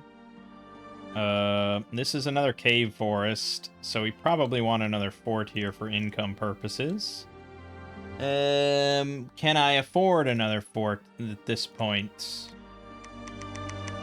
I don't think so. Not quite. But soon. So just patrol. As for the underworld, we're gonna wait till a Z Chakshne moseys on over there. Although it's kind of a risk for him.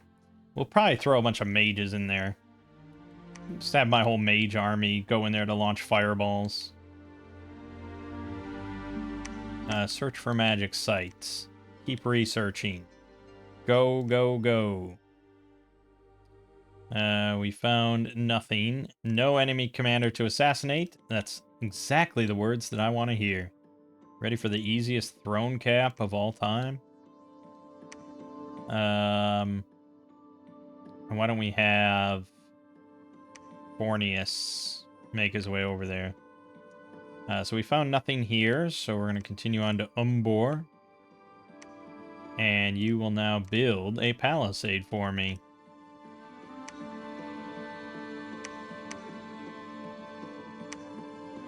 Okay. Slow going. I mean, we don't know what's going on above ground, really. Except that this is still free and independent.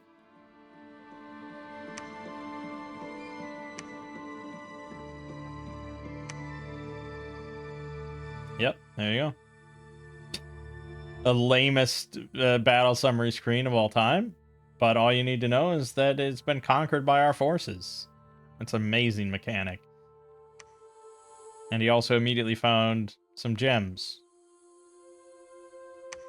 And luck +1. Good. Okay. Ooh. We are right next to another throne here. Probably going to want to build a fort here to protect the Throne of the Stars. Which is going to give us 2 astral gems every turn.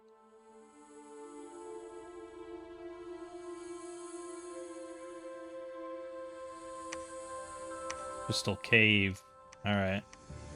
Well, we may as well have Duma keep doing his thing. Why wouldn't I?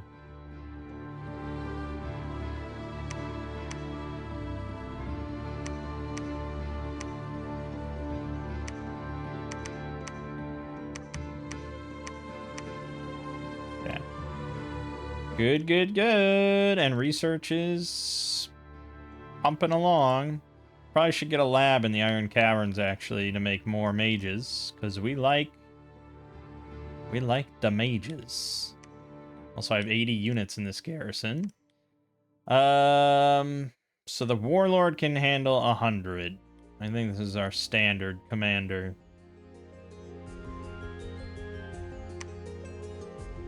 We'll make one of those. And let's send over shitty little mage to go build a lab there. A lab there. And that's good. I think we can start recruiting here again. Should I start getting some of these dragons? Does give us there. We can make a lot of scorpion beasts with these guys. Or there's warlocks we could get into to start doing some astral as well. Oh, also they're adept crossbreeders. So what is the crossbreeding thing? Let's Google.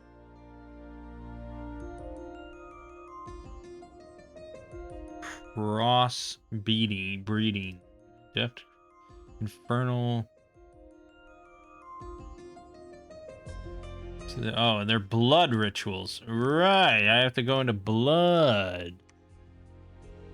Infernal breeding. Look at this now. 16 plus effects. 25 blood slaves to cast. Okay, and they're good at getting good shit out of this.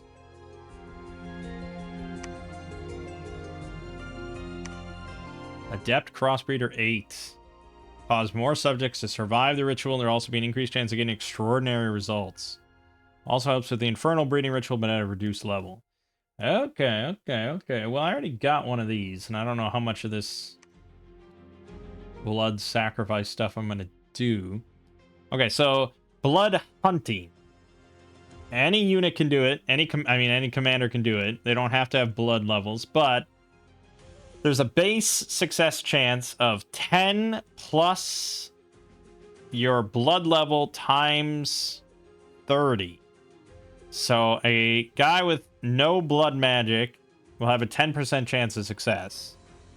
Level 1, you have 40%. Level 2, 70%. Level 3, 100%. Then after you complete that check, assuming it succeeds, then there's a check based on the population. It's like the percent chance is the population divided by 75. So 7,500 population or above is a 100% chance to succeed. Then there's a third check, which is based on the unrest within the province. So it's a failure chance based on the unrest divided by 4. So if you have 40 unrest, there's a 10% chance of just it failing, which is generally going to be negligible. And I generally try to keep my unrest pretty low anyways, but blood hunting successfully will increase unrest. So it's going to lower population, it's going to increase unrest, and these are all things you got to manage, because it's also going to be hurting your income. And so you don't want to like over blood feed or blood hunt within a region, a province, over and over. So those are all important things to consider. I do have a warlock, and I have a lot of these apprentices, so I don't know if I really need to make many more warlocks.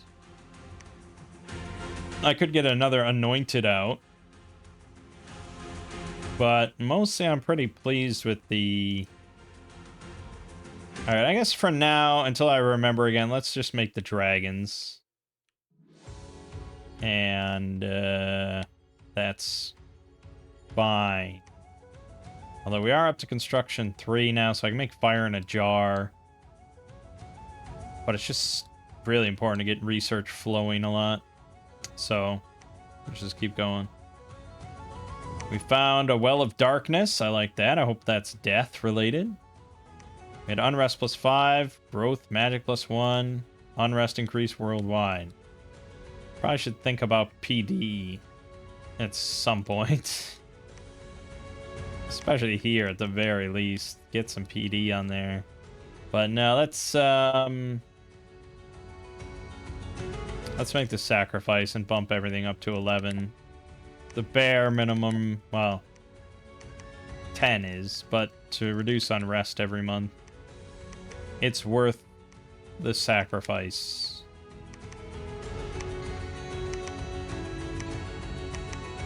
Okay. Alright, now you're going to claim the Throne of Ascension. Why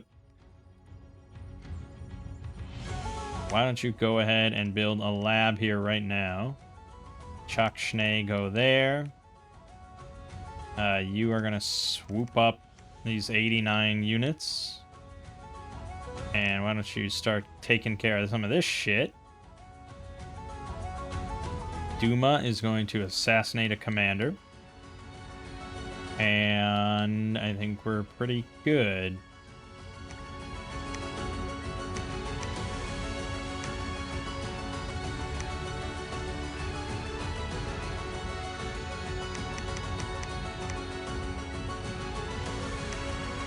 That was a lot of wasted money.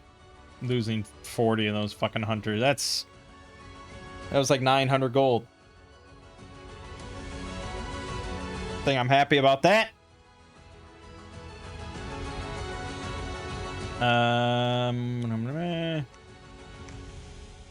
So yeah.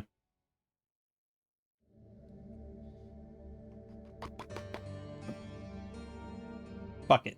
I'm gonna have all you guys make your own fire in a jar. I also should have someone make a burning pearl. I should make a bunch of shit for Duma, assassin extraordinaire, because now you got heroic ability.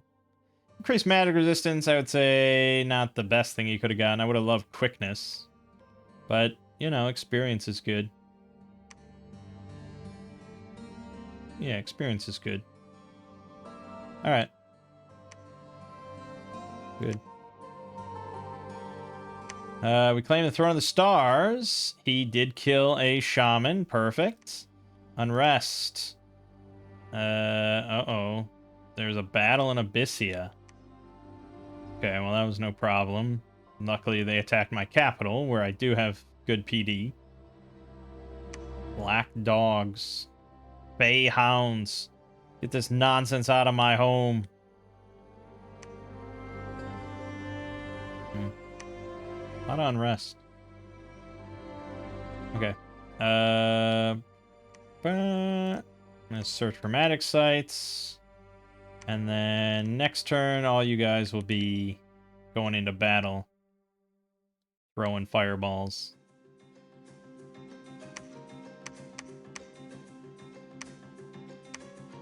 Yeah, let's do double line.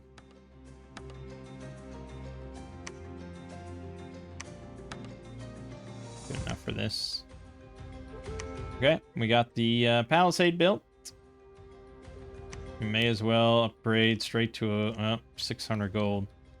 Okay, just wait a turn then. Duma picked up an injury. He lost an eye. Ooh. Well, he's kind of destined for the scrap heap then. I'm not going to throw gear on him. We'll just make a new one. It's not like they're super expensive. 95 gold, 10 resources. Pretty simple. Okay, we got the Throne of Stars. Start getting astral gems. That's nice. And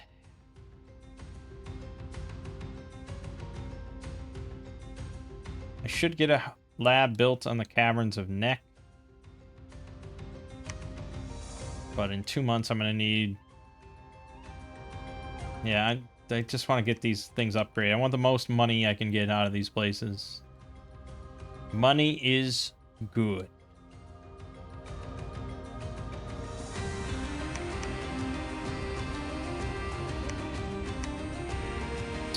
Okay.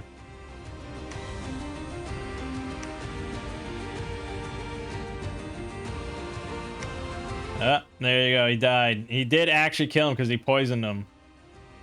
Interesting stuff.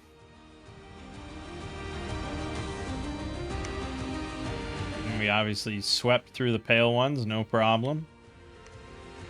Lately, dogs have gone rabid and fled. Attacks now reappeared mixed with more sinister... Is this like an event or something? Let me look on the event list. It is a story event, yes.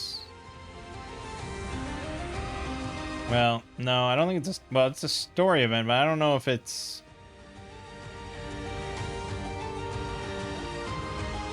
I don't think you can do anything about it.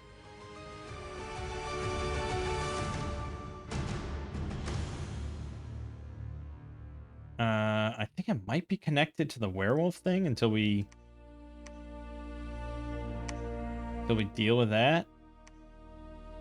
But at least we kicked their asses.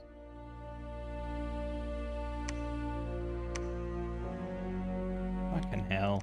So much unrest. God. Okay, so we're gonna go and attack the underworld, and we're gonna send in mages that now all have fire jars.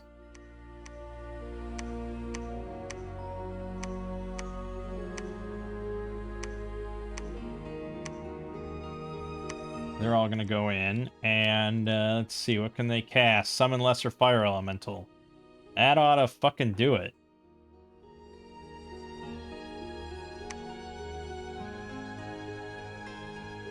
Yeah, just get those out, get Phoenix Power out, and then just spam Fireball.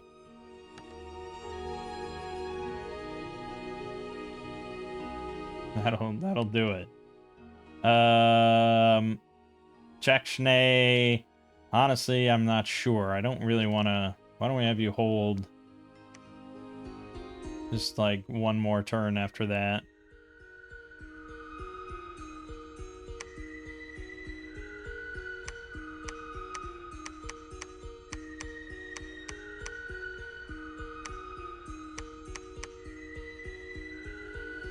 Okay.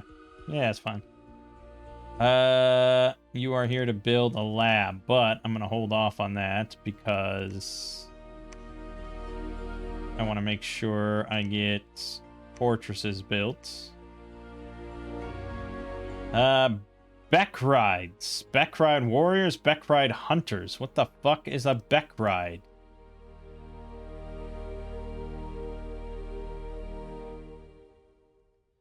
Beck ride. Okay, so they are like cavemen. They have 22 damage great clubs. The warriors have 14 damage stone spears. And then the hunters aren't even listed here, so... no, there they are. Nets. They have stone spears and nets. I don't love our odds there. I'd rather take on the Koonis down here, so let's keep going. Why don't you also just join the fight there? Why not? More mages. More fun. Okay. Yeah, it's fine. There's a battle in Underspring. This is against the Koonis. Yeah, no problem there. Battle in the Underworld. I want to see the fire elementals. I want to see the fireballs. Here we go now. Boom. Fireballs already starting. Oh, nice. Boom, boom, boom. So many fireballs. Amazing. Everything we wanted. Everything we wanted out of it. 56 damage. Is that what that said? 56 point. Bit him in the head. Yeah, I would say target was killed. Holy shit. Those magic attacks. Doesn't give a shit about ethereal. Oh man, that's fire supremacy right there. Get out of my home. Unrest just constantly. Every fucking turn, unrest.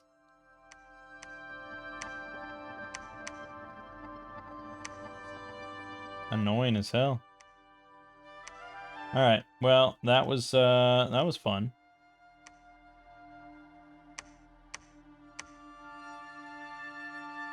Actually, you should also search. Oh, you've searched here. Okay, where haven't you searched? Here, here, all over here. Okay.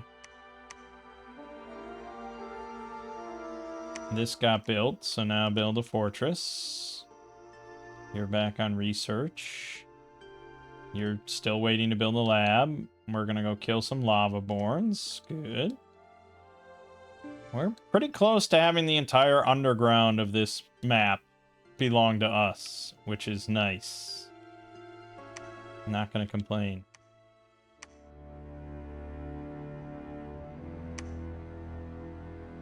Easy. Easy, easy. Unrest. Blood slave. Well, we got 13 blood slaves. And 1,000 gold. Well, well, well, well, well. Back to research, boys. And you can go here to search. 66 archers. Pretty close to forming an army of those. You can finally build your lab here. Shades and Shade Beasts. I'll leave that for Ozzy and stuff. We'll go kill these Koonis.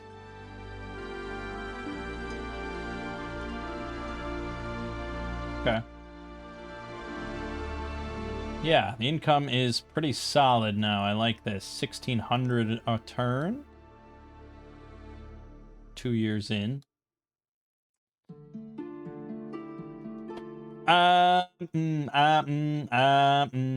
Yes. We're not recruiting any units. We probably should fix that.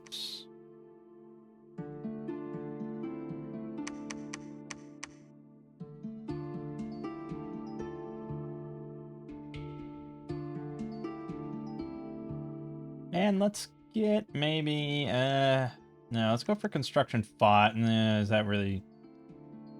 I mean, the assassin is really nice.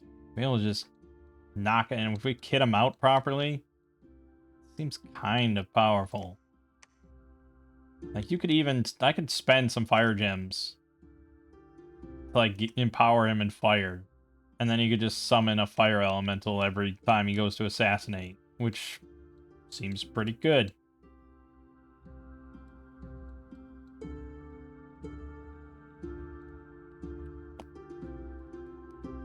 I mean, it's kind of costly.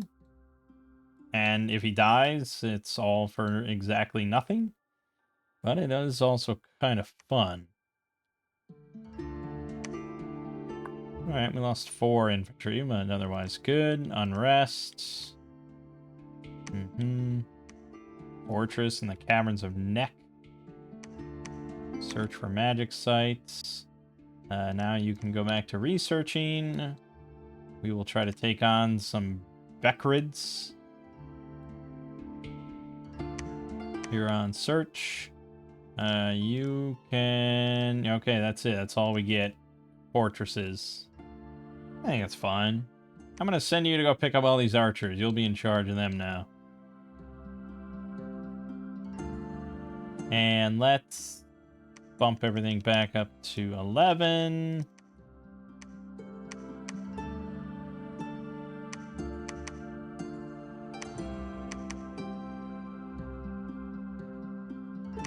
Okay.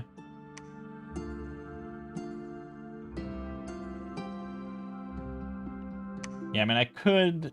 Once I get to, like, Evocation 5, Enchantment 5, Thaumaturgy, Blood 3, then I can just start having guys pumping out Scorpion Beasts or Fire Elementals or something like that. Not fire... something. But research is just so important now. And, oh, we need a temple as well. Fuck. Alright. Make the long trek over there.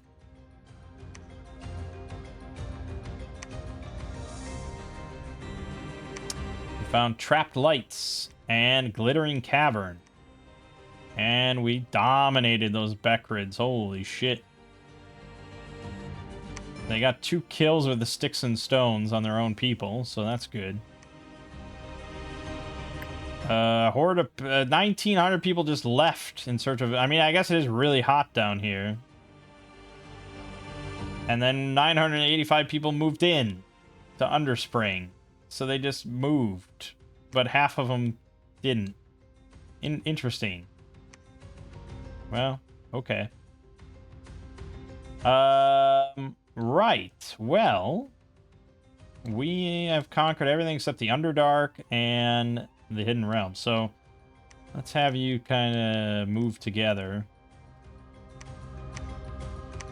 Go take that. And Ozzy is going to assist.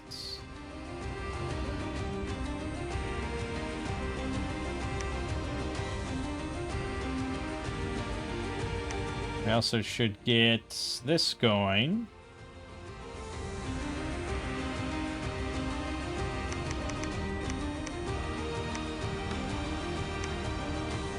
Yeah, I should get some salamanders. Alright, I'm gonna add 3 salamanders to both of these. That's the salamanders we're gonna make. That's it. Because gold is pretty important to me. And I can just make stuff out of gems if I want to make cool magical creatures.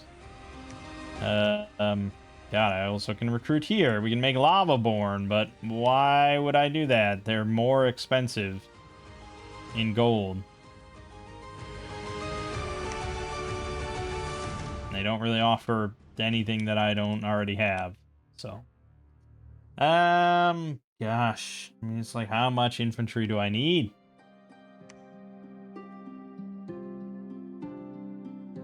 I guess a lot. I mean, I guess it doesn't... It's nice to have infantry.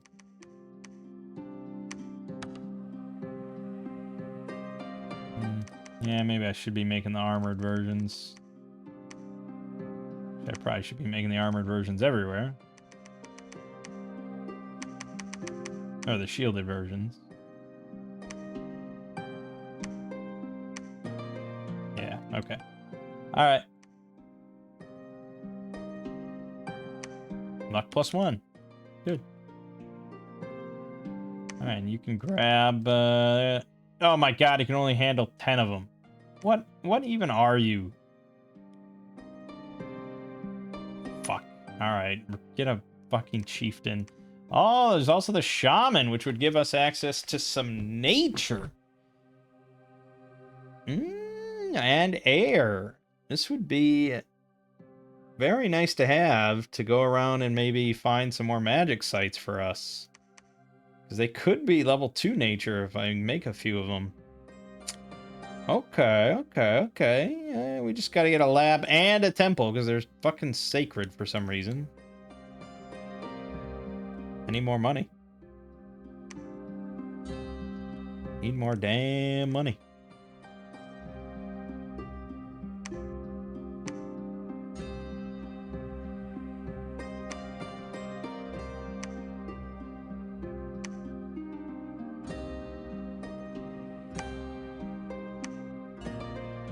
Freightborn the High Priest has joined with 50 militia. Why, oh why would you want to be a part of our empire? Oh my god, you can only handle 40. What the hell's up with these dudes? I guess these are just like independent tribal sort of things. They're not leaders of men. I suppose it makes sense. It's just annoying. Okay, get another one. And then stop this madness. I'm done with this whole concept.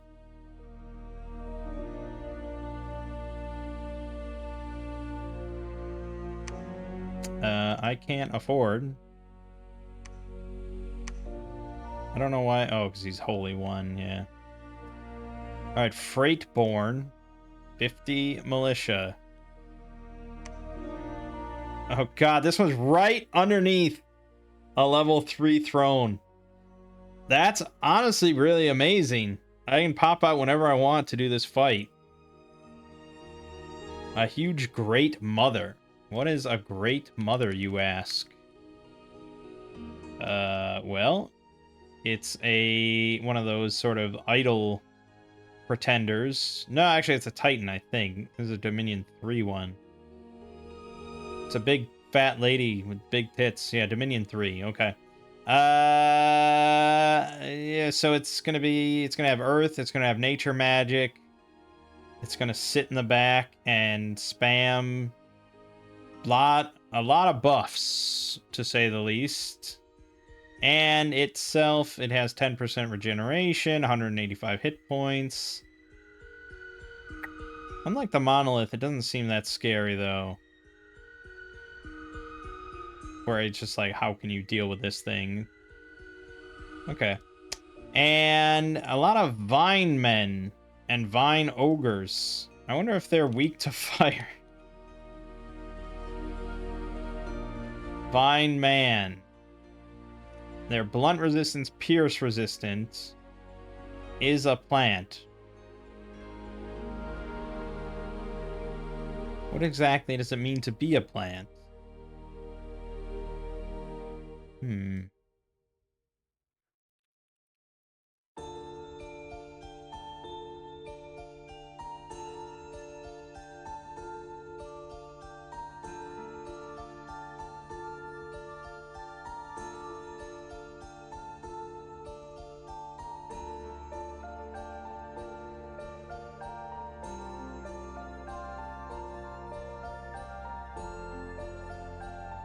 I don't know. I'm not quite sure. I think we can be certain, though, they're not resistant to fire, so that's good enough for me. Lizard warriors, though, are kind of like barbarians, so... And also, it's going to be just a shit ton of troops. So, you know, that's going to be our endgame goal, and at least we know right where it is. Let's send you up to the red mines.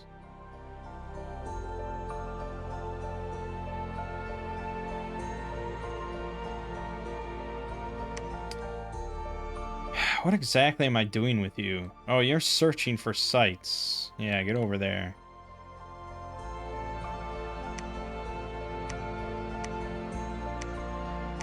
Okay.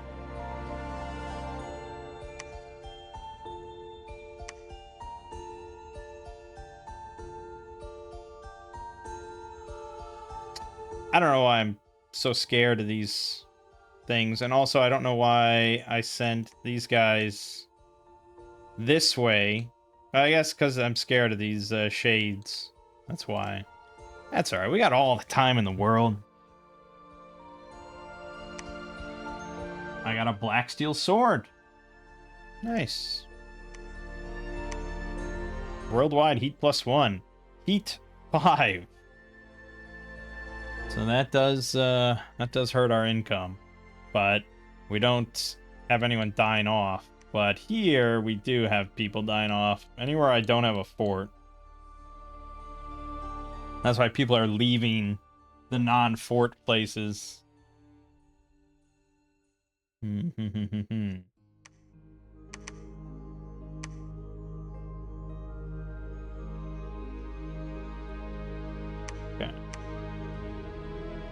We'll hold off on that. You are here to build a temple, I believe, and we don't have enough money for it, because money. So just research until I remember that you exist.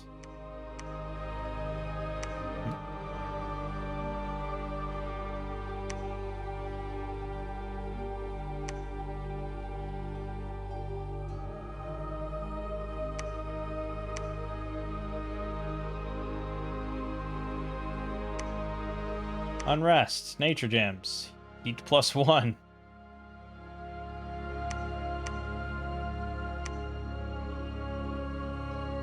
It's getting hot in here, boy.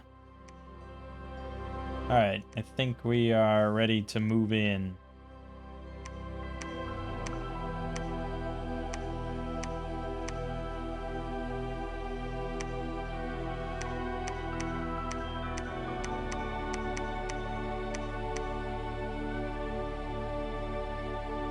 Yeah.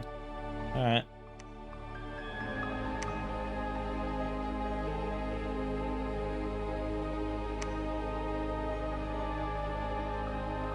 Oh, that's right.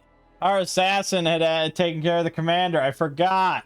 Oh my god, I completely forgot about that. Wow, what a waste of time. And now we lost Shem to more of these dogs that are everywhere that I don't know what to do with.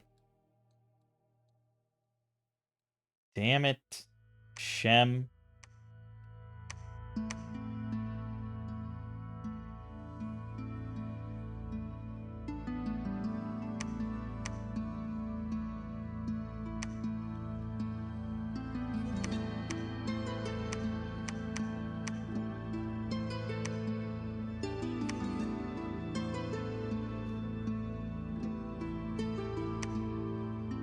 Ooh, lost 26 infantry on that one. Those damn shades. Okay, I feel like I gotta like go to the Discord for this.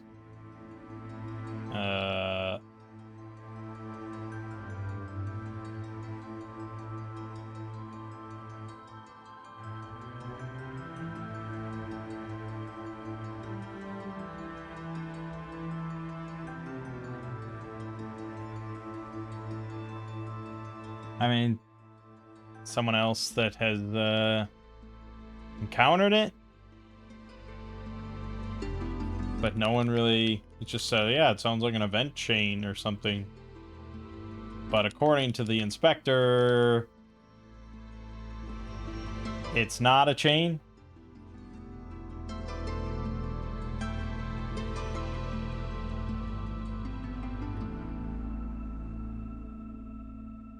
So I don't know.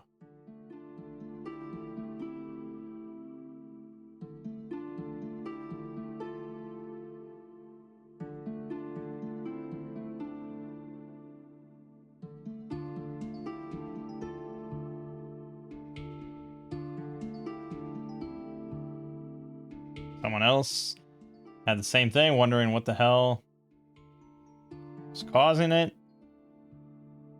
No one has any answers. Great.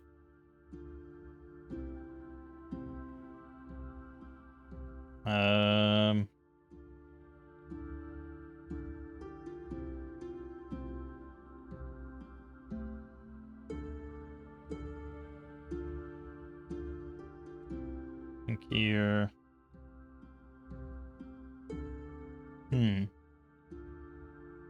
No, I don't know. I don't know.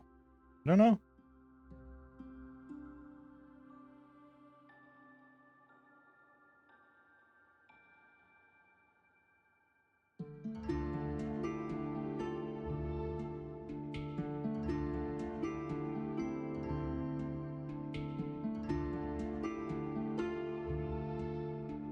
No idea. It just happens. No one has any answers. It must be not that common. But now we lost Umbor as well. They're like, oh, I think we gotta slay this black dog, but I feel like we have at some point, so I don't know what to make of it. I have 109 guys in this garrison, so let's get another warlord out. That'll at least help with that. Chakshne is gonna go back to search the Underdark. You two are gonna go take the Hidden Realm. Or no, go take Shem back. Take Shem back. And then all of us are gonna go into the Barren Crags to kill some barbarians. Okay. I don't think I scripted them at all, and I don't care. That's where we're at.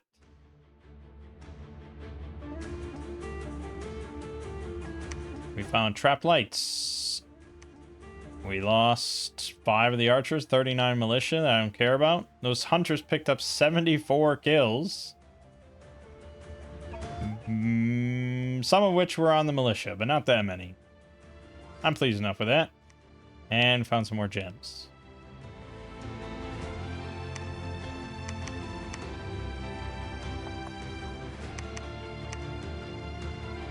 Oh. These don't count as magical creatures. I'm kind of surprised. Okay.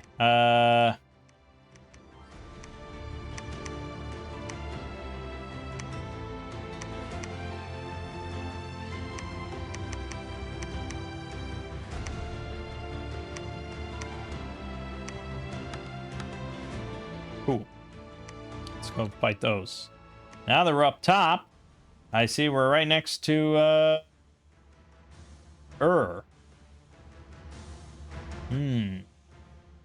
I could build a fort here, actually. Protect this entrance. Not a bad idea.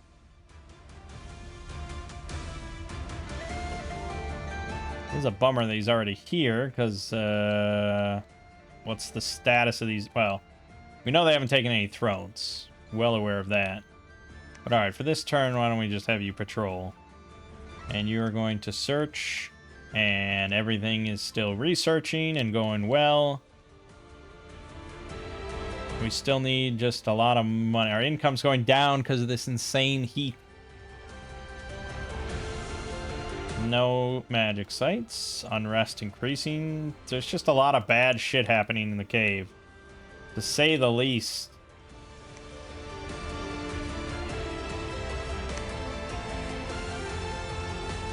Good thing I didn't take Misfortune. It'd be even worse. Oh, why didn't I have him go kill the black dog? God damn it.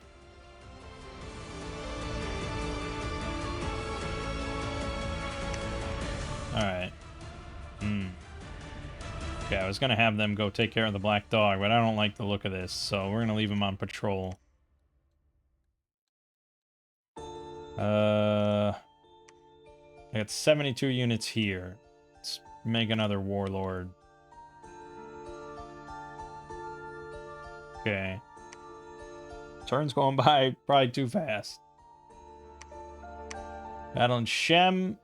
Black dogs all died. Good. Hidden Realm.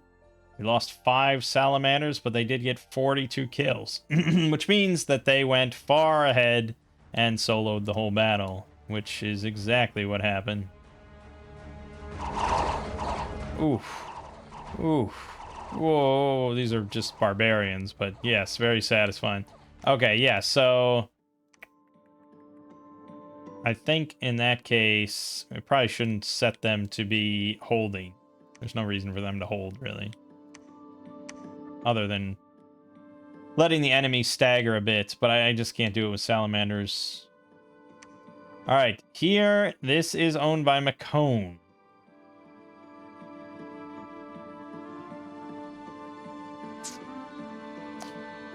Yeah, I mean, I don't like that he owns it, and Kratos is already owned as well, so our exits are kind of plugged. That makes the Barren Crags very important for us as being a spot that we can work out of without pissing off our neighbors. And obviously we want we want topside forts, you know, rather than letting him come down into my domain. Although it is easier for us to defend underground because of the darkness and everything.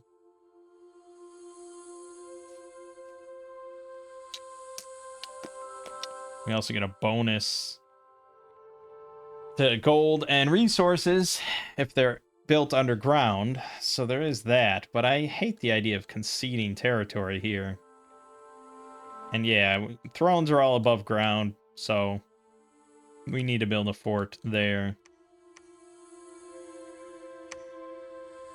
Alright, he took back Shem. That's good.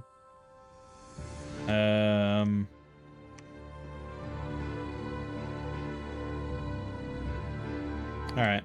Let's have you guys head to here.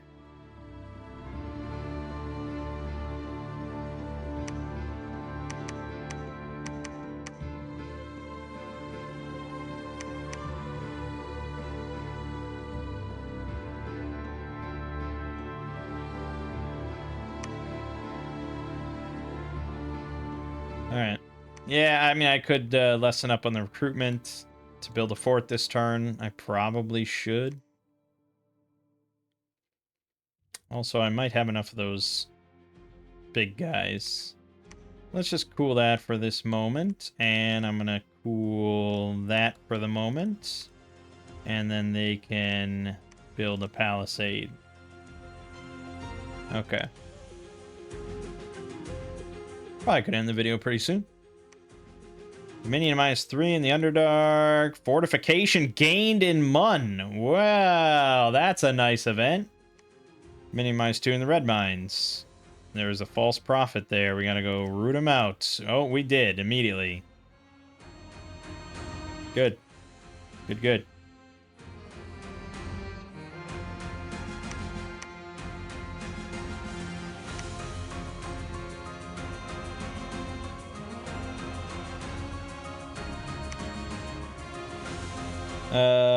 Where did I just get a fortress?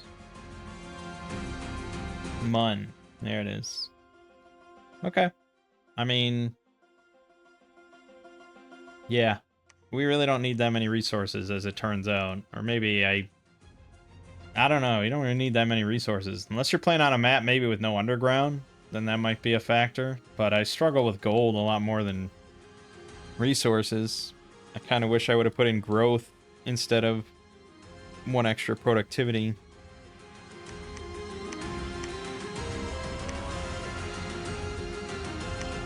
But, you know, it is what it is. Question is, how much do I want to expand above ground?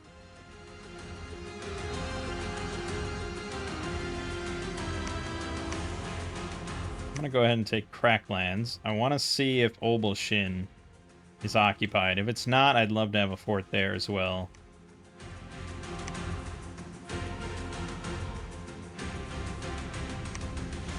Alright, lost 10 more archers. Because that's...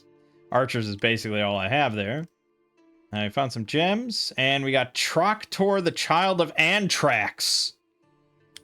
It's a great D&D character name. Just put that on your character sheet.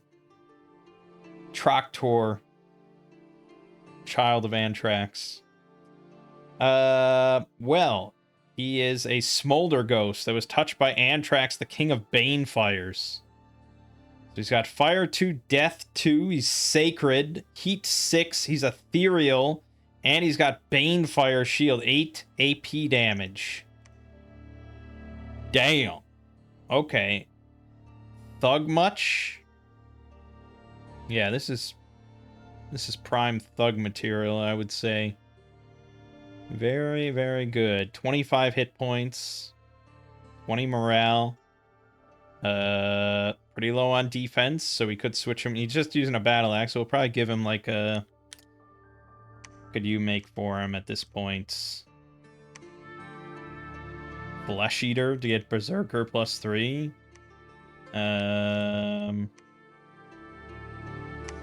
Heartfinder Sword.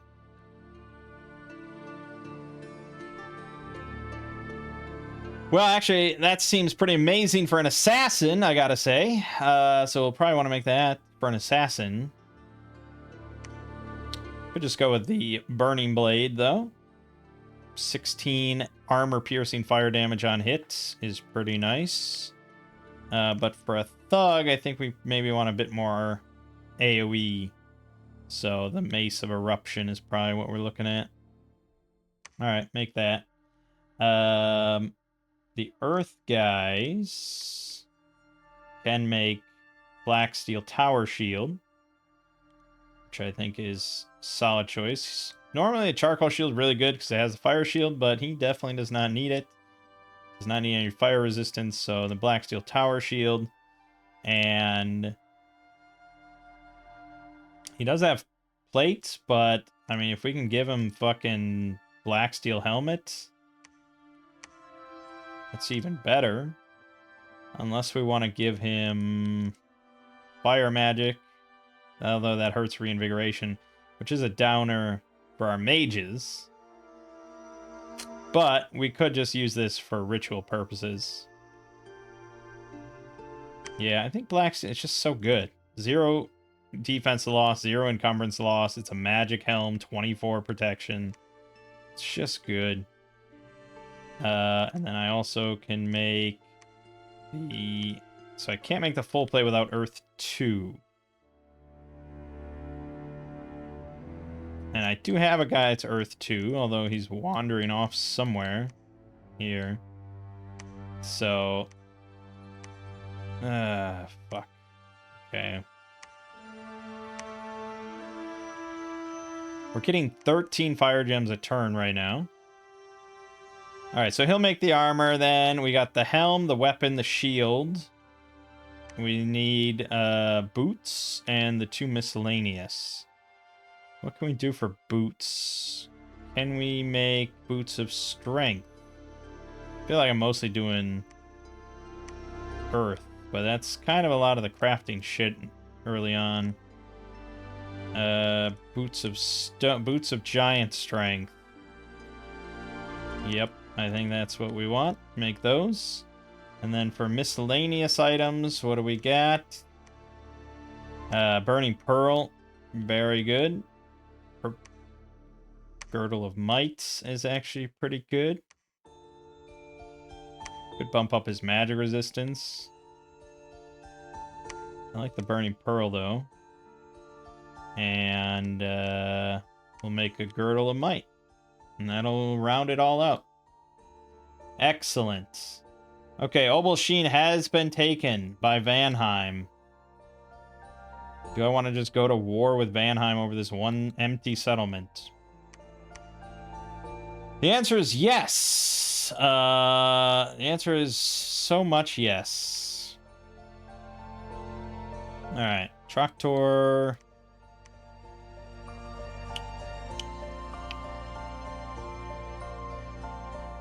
Oh, he could get twice born. He can also summon spectral infantry. Yeah, sure. Do that. Since you have to wait here a couple turns anyways. All set. And we're finally going to get Evocation 5. Which means we'll have the Liquid Flames of Ruex. And then the death can really begin.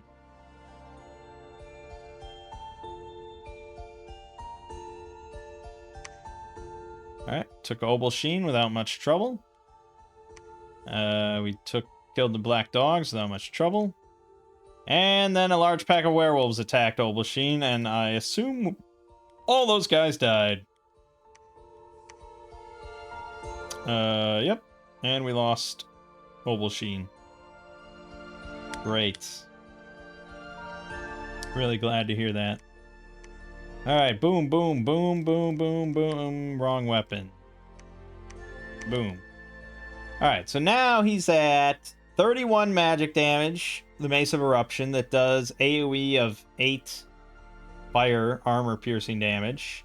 It's not amazing against a lot of things that isn't, like, armorless. Because your strength is not added to this damage, so it's just 8 armor piercing damage with the random number. So not amazing, but otherwise 31 damage on the swing, 15 attack. He's got 19 protection, because we still haven't gotten the armor in, but otherwise yes. Maybe he'd benefit from, like, well, he can also cast some spells. So he could cast Skeletal Body for Pierce Resistance. He's got a very low combat speed, but we don't give a shit about that. 14 defense. Not incredible.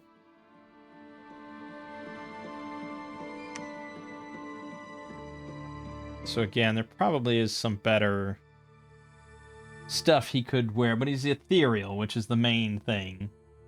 And he has the Banefire Shield aura and the Heat aura, so he's not going to be in little melee for very long. And he should be able to survive, but if he does take a hit... 19 protection's pretty good. It'll be even more with the armor. Yeah, he should be somewhat okay, I would imagine. I'm gonna have you summon those infantry again. Let's look at them. Here. Smolder Ghosts. 15 hit points. Ethereal.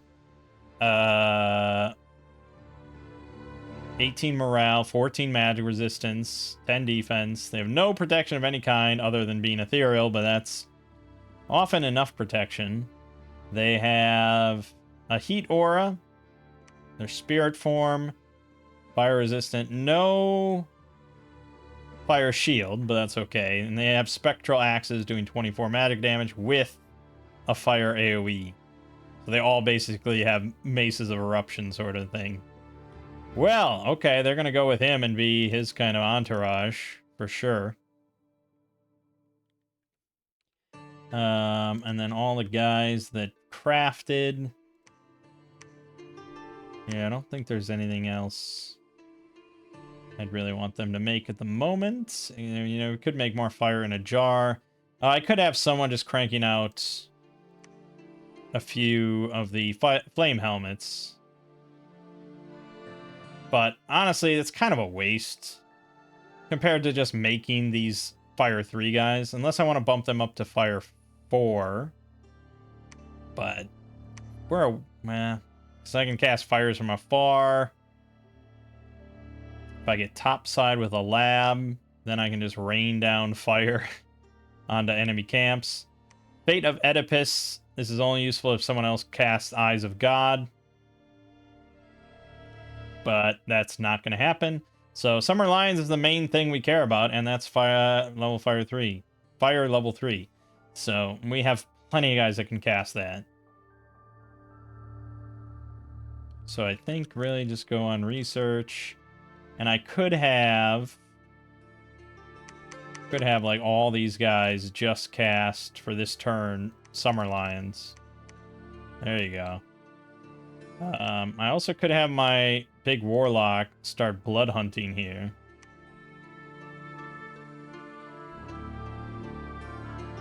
Just so we can kind of see how that accumulates and everything. Blood slaves are tricky because they're people. You have to carry these people into battle with you, and they stand in the middle of the battlefield as you sort of drain them and use them. And that's especially tricky for early age Abysia because we all have massive heat auras that they are not immune to, and that will rapidly increase their fatigue on top of already being blood slaves. Well, I don't think they take anything from being a blood slave. They just die when they're used up, but still, they can die from the fatigue loss. So what I have read is that apparently you want a non-Abysia commander, like our caveman commander, to hold all the blood slaves and just be like somewhat nearby. Apparently they can use them if they're within like 5 squares or something. So yeah, that's how you beat that. But that's kind of tricky, man. I don't know what they really expected when they designed the whole thing. Maybe that just you're supposed to just bring a few blood slaves for each guy and use them up kind of quick at the start of battle or something. I don't know.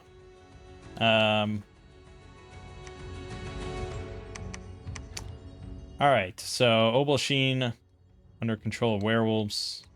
Not much I can do about that. All I can do here is preach the teachings of God.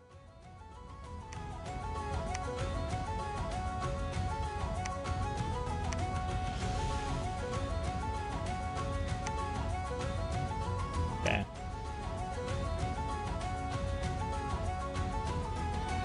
So he captured 8 good blood slaves. Province is very upset by the slave hunt and demands it to stop.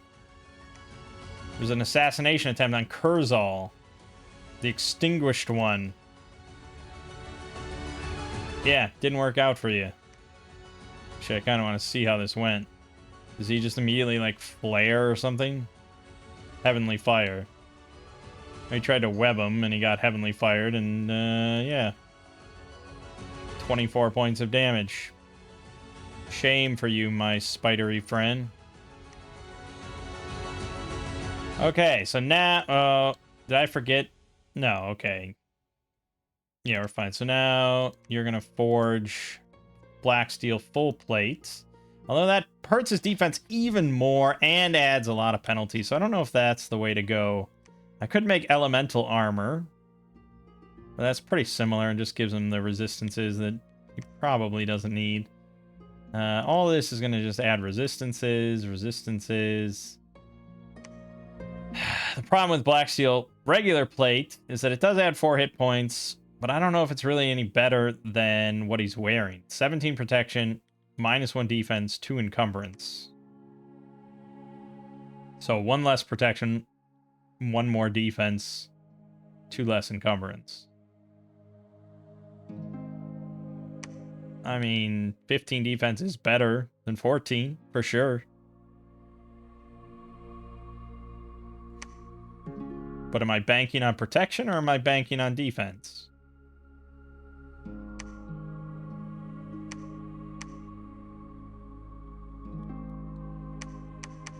Where's Ozzy? Oh, yeah. I mean, I don't know if he could make anything better either. Shroud of the Battle Saint. If we want to give him our Bless. Which would give him +1 attack skill, blood surge. Yeah. Yeah, it's pretty good, but I don't know if it's worth tanking his armor for.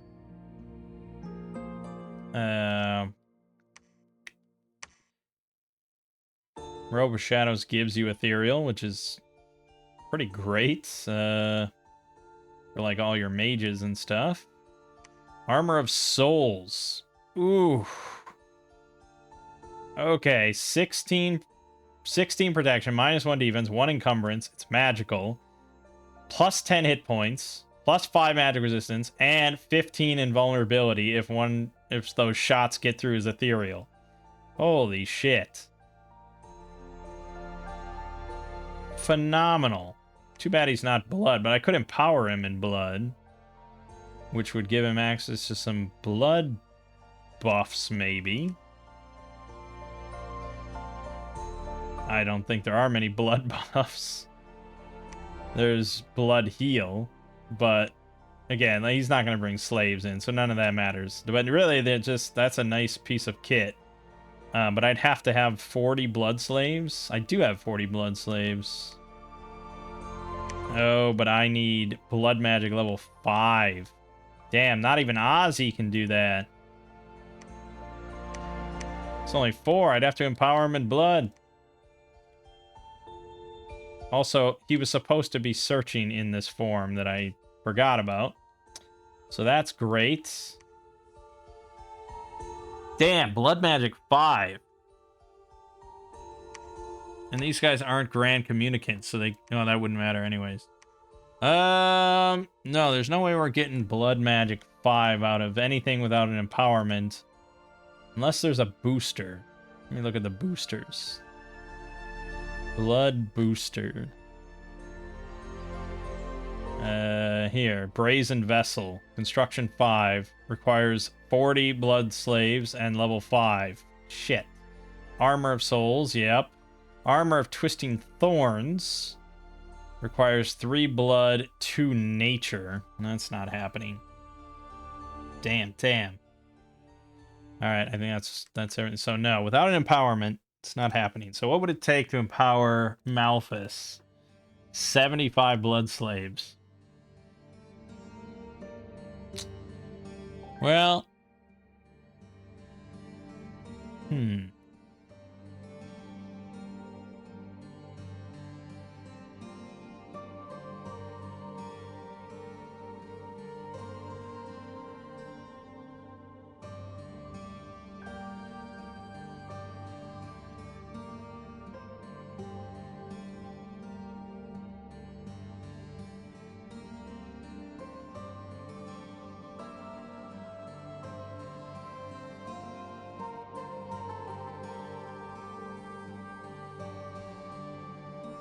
I'm thinking. Let me, I really gotta end the video. But,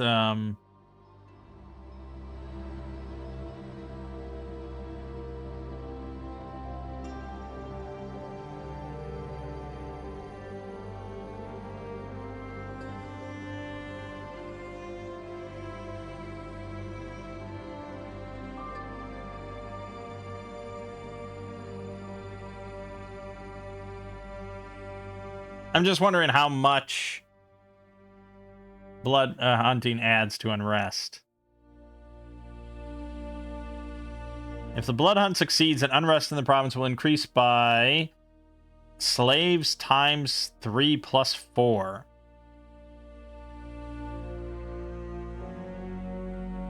Oh. No, a random number between 1 and 3 times the number of blood slaves found plus 4. If you don't find any, there's a d6 minus 1 increase in unrest. Okay. So, yeah, that's quite a bit. If we find, say, what did we find? Like 9? Didn't you find like 9 slaves or something like 8? 8 slaves. So say you get the max of 3 times 8. Oh, 8 plus 4 times 3.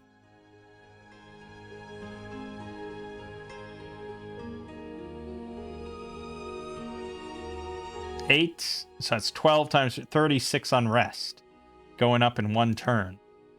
I mean, this is at 6, so I'm not quite sure how it plummeted so quickly, but maybe it doesn't kick in until next turn. I'm not sure. But yeah, a little tricky, but I guess I'll do it again.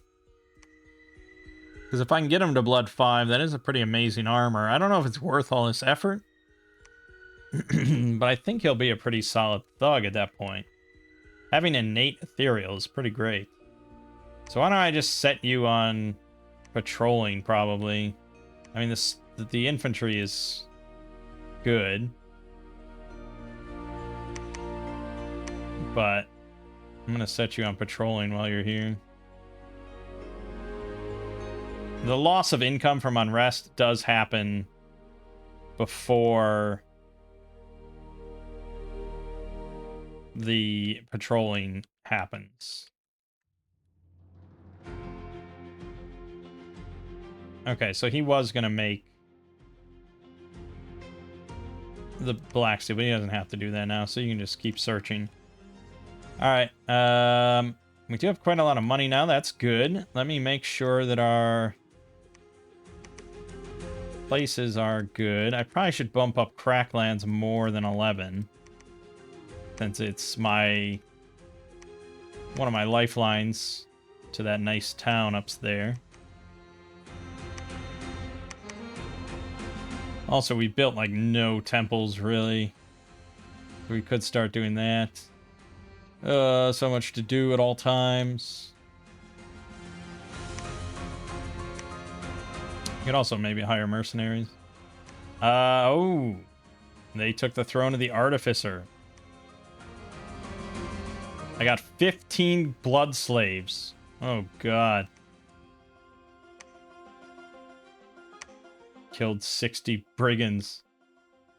Magic artifacts starting to long for being forged once again. Each month, one or more artifacts. Yeah, so now the yearning part happens. Is this. There are no yearning artifacts left unforged. Which I assume means that I can't make it, but... No, I mean, it might show up.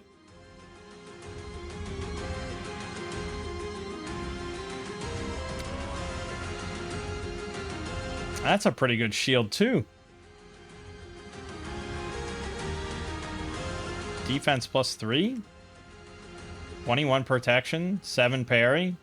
1 encumbrance. -1 defense. But still, net +2 defense and 21 protection is pretty nice, I must say. Horror mark attacker. We haven't really talked about horrors and horror marking because it hasn't come up.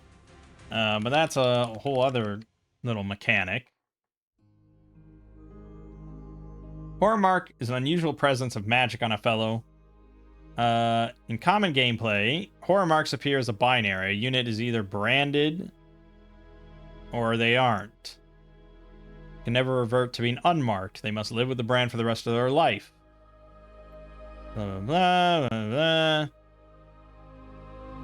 The hunters of horror marked are known as horrors. They eat the fears and emotions of beings, sometimes going as far as to consume their souls. They will only detect the horror mark along with those who attack them. So basically, it's relatively pointless when we're playing solo against AI. But in multiplayer games, if you can get like your enemies, thugs and stuff horror marked, then they're gonna get attacked by horrors. Like I think assassination attempts, basically. And these things are really quite nasty.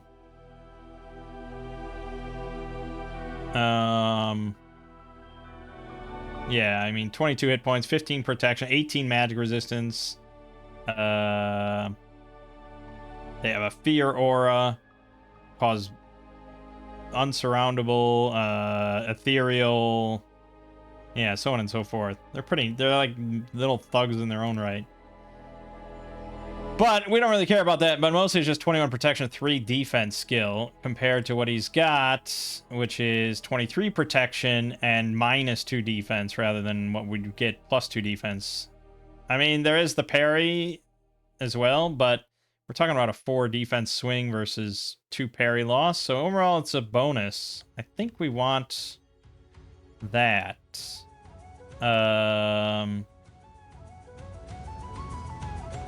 50 corpses, 14 unrest, so we can still blood hunt. Making that shield requires Astral 2 and Blood 1. He's the only one that can make this. Okay. Well, then fucking make it. But we need more blood slaves. More blood slaves. I guess we'll just have one of the one guys do it, which is kind of the 40% chance. Alright, we, now there's griffins. Oh, so he took it back against the werewolves. That's fine. I'm gonna have you make the fortress here. We're gonna move here. I'm gonna have you actually construct... Nah, if this gets taken, that's such a stupid waste of money. Yeah, don't do that. Let's search for magic sites. Okay.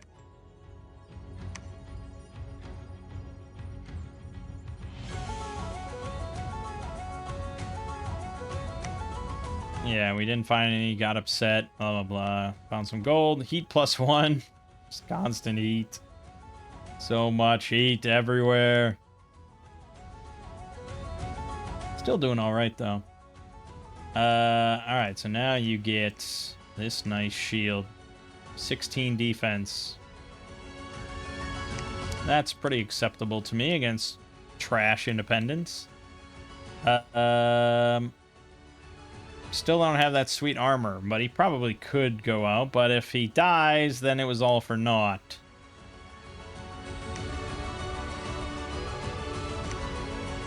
So, blood hunt. Patrol, yes. And now you guys are going to go in. And you're going to bless Sermon of Courage, cast spells.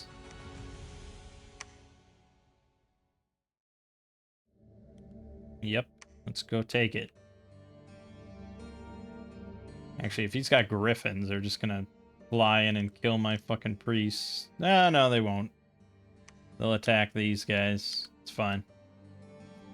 Okay, and then we got them. Go there. Okay. And I could start making troops here now, which I should. I could also make barbarians. But, I mean, I hit nearly as hard as them, so that's sort of just a waste of gold.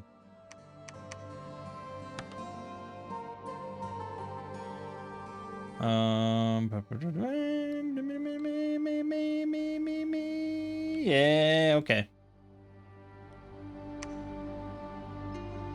I should be doing a lot more with my time. Starlight Chasm found. Found 8 good blood slaves. We got attacked in Cracklands. And we won, which is good. We lost 2 infantry, 18 salamanders. Again, I don't think I changed it. I forgot to change that, so they went in alone again. But still, I'm happy. And then our battle in Obelsheen, which we won, obviously, quite easily. Blah, blah, blah. Alright, so we're up to 72 slaves. 12 unrest. It's not really that bad. We are hurting the population, but I don't know how much.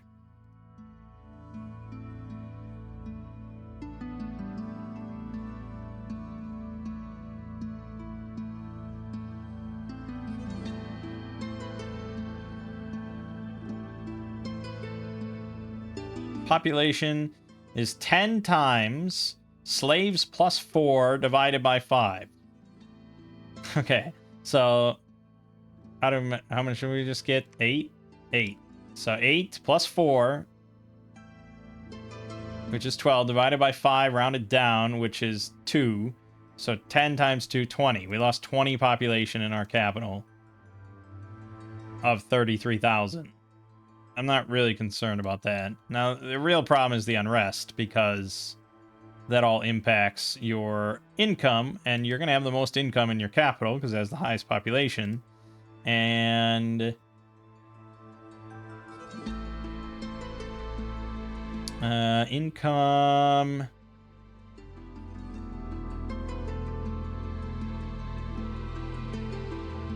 So how does unrest times 0.02 plus 1?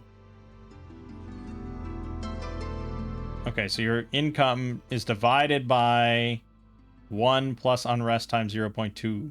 So if you have 100 unrest, multiply that by 0.02. That's, what, 2? So you'd be dividing your income by 3, I think, which is pretty significant. Now, that's if you have 100. If you have 10, then it's 1.2. So you divide it by 1.2, which is a 20% loss. That's if you have 10 unrest, really? I guess that could be true. Yeah, I suppose that could be true. So 20% loss in your capital. You don't really want to spam blood hunts here, I would imagine. You wanted to do it in, like... Yeah, something like the Yellow Caves or something. You know, something with decent population so you don't fail all the time. But yeah, here you go. Nether Mines is a good spot. Pretty good population, but basically shit income. Or the Cavern Realm. I gotta have him blood hunt here.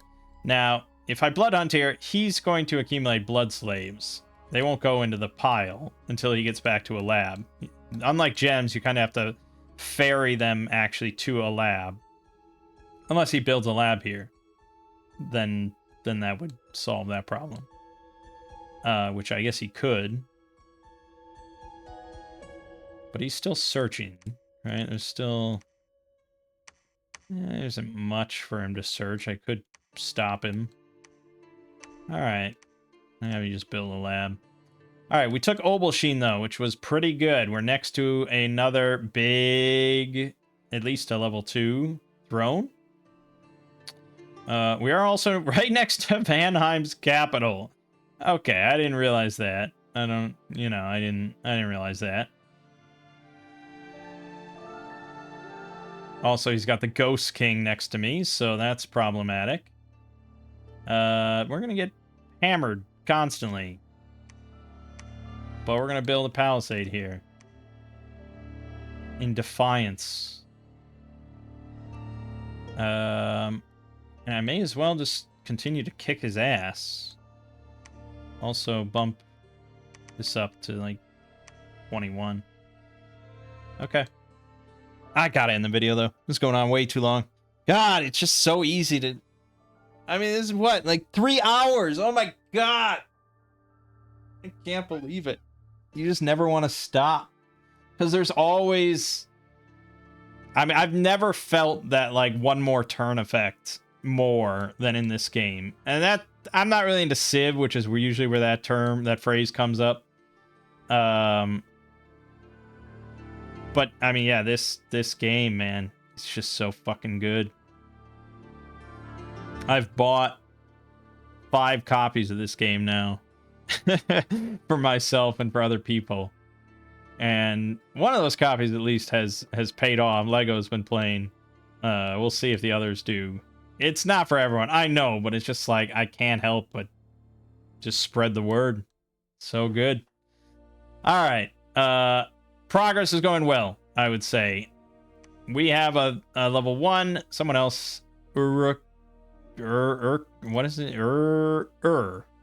Just They have a 2, but not overly concerned about that.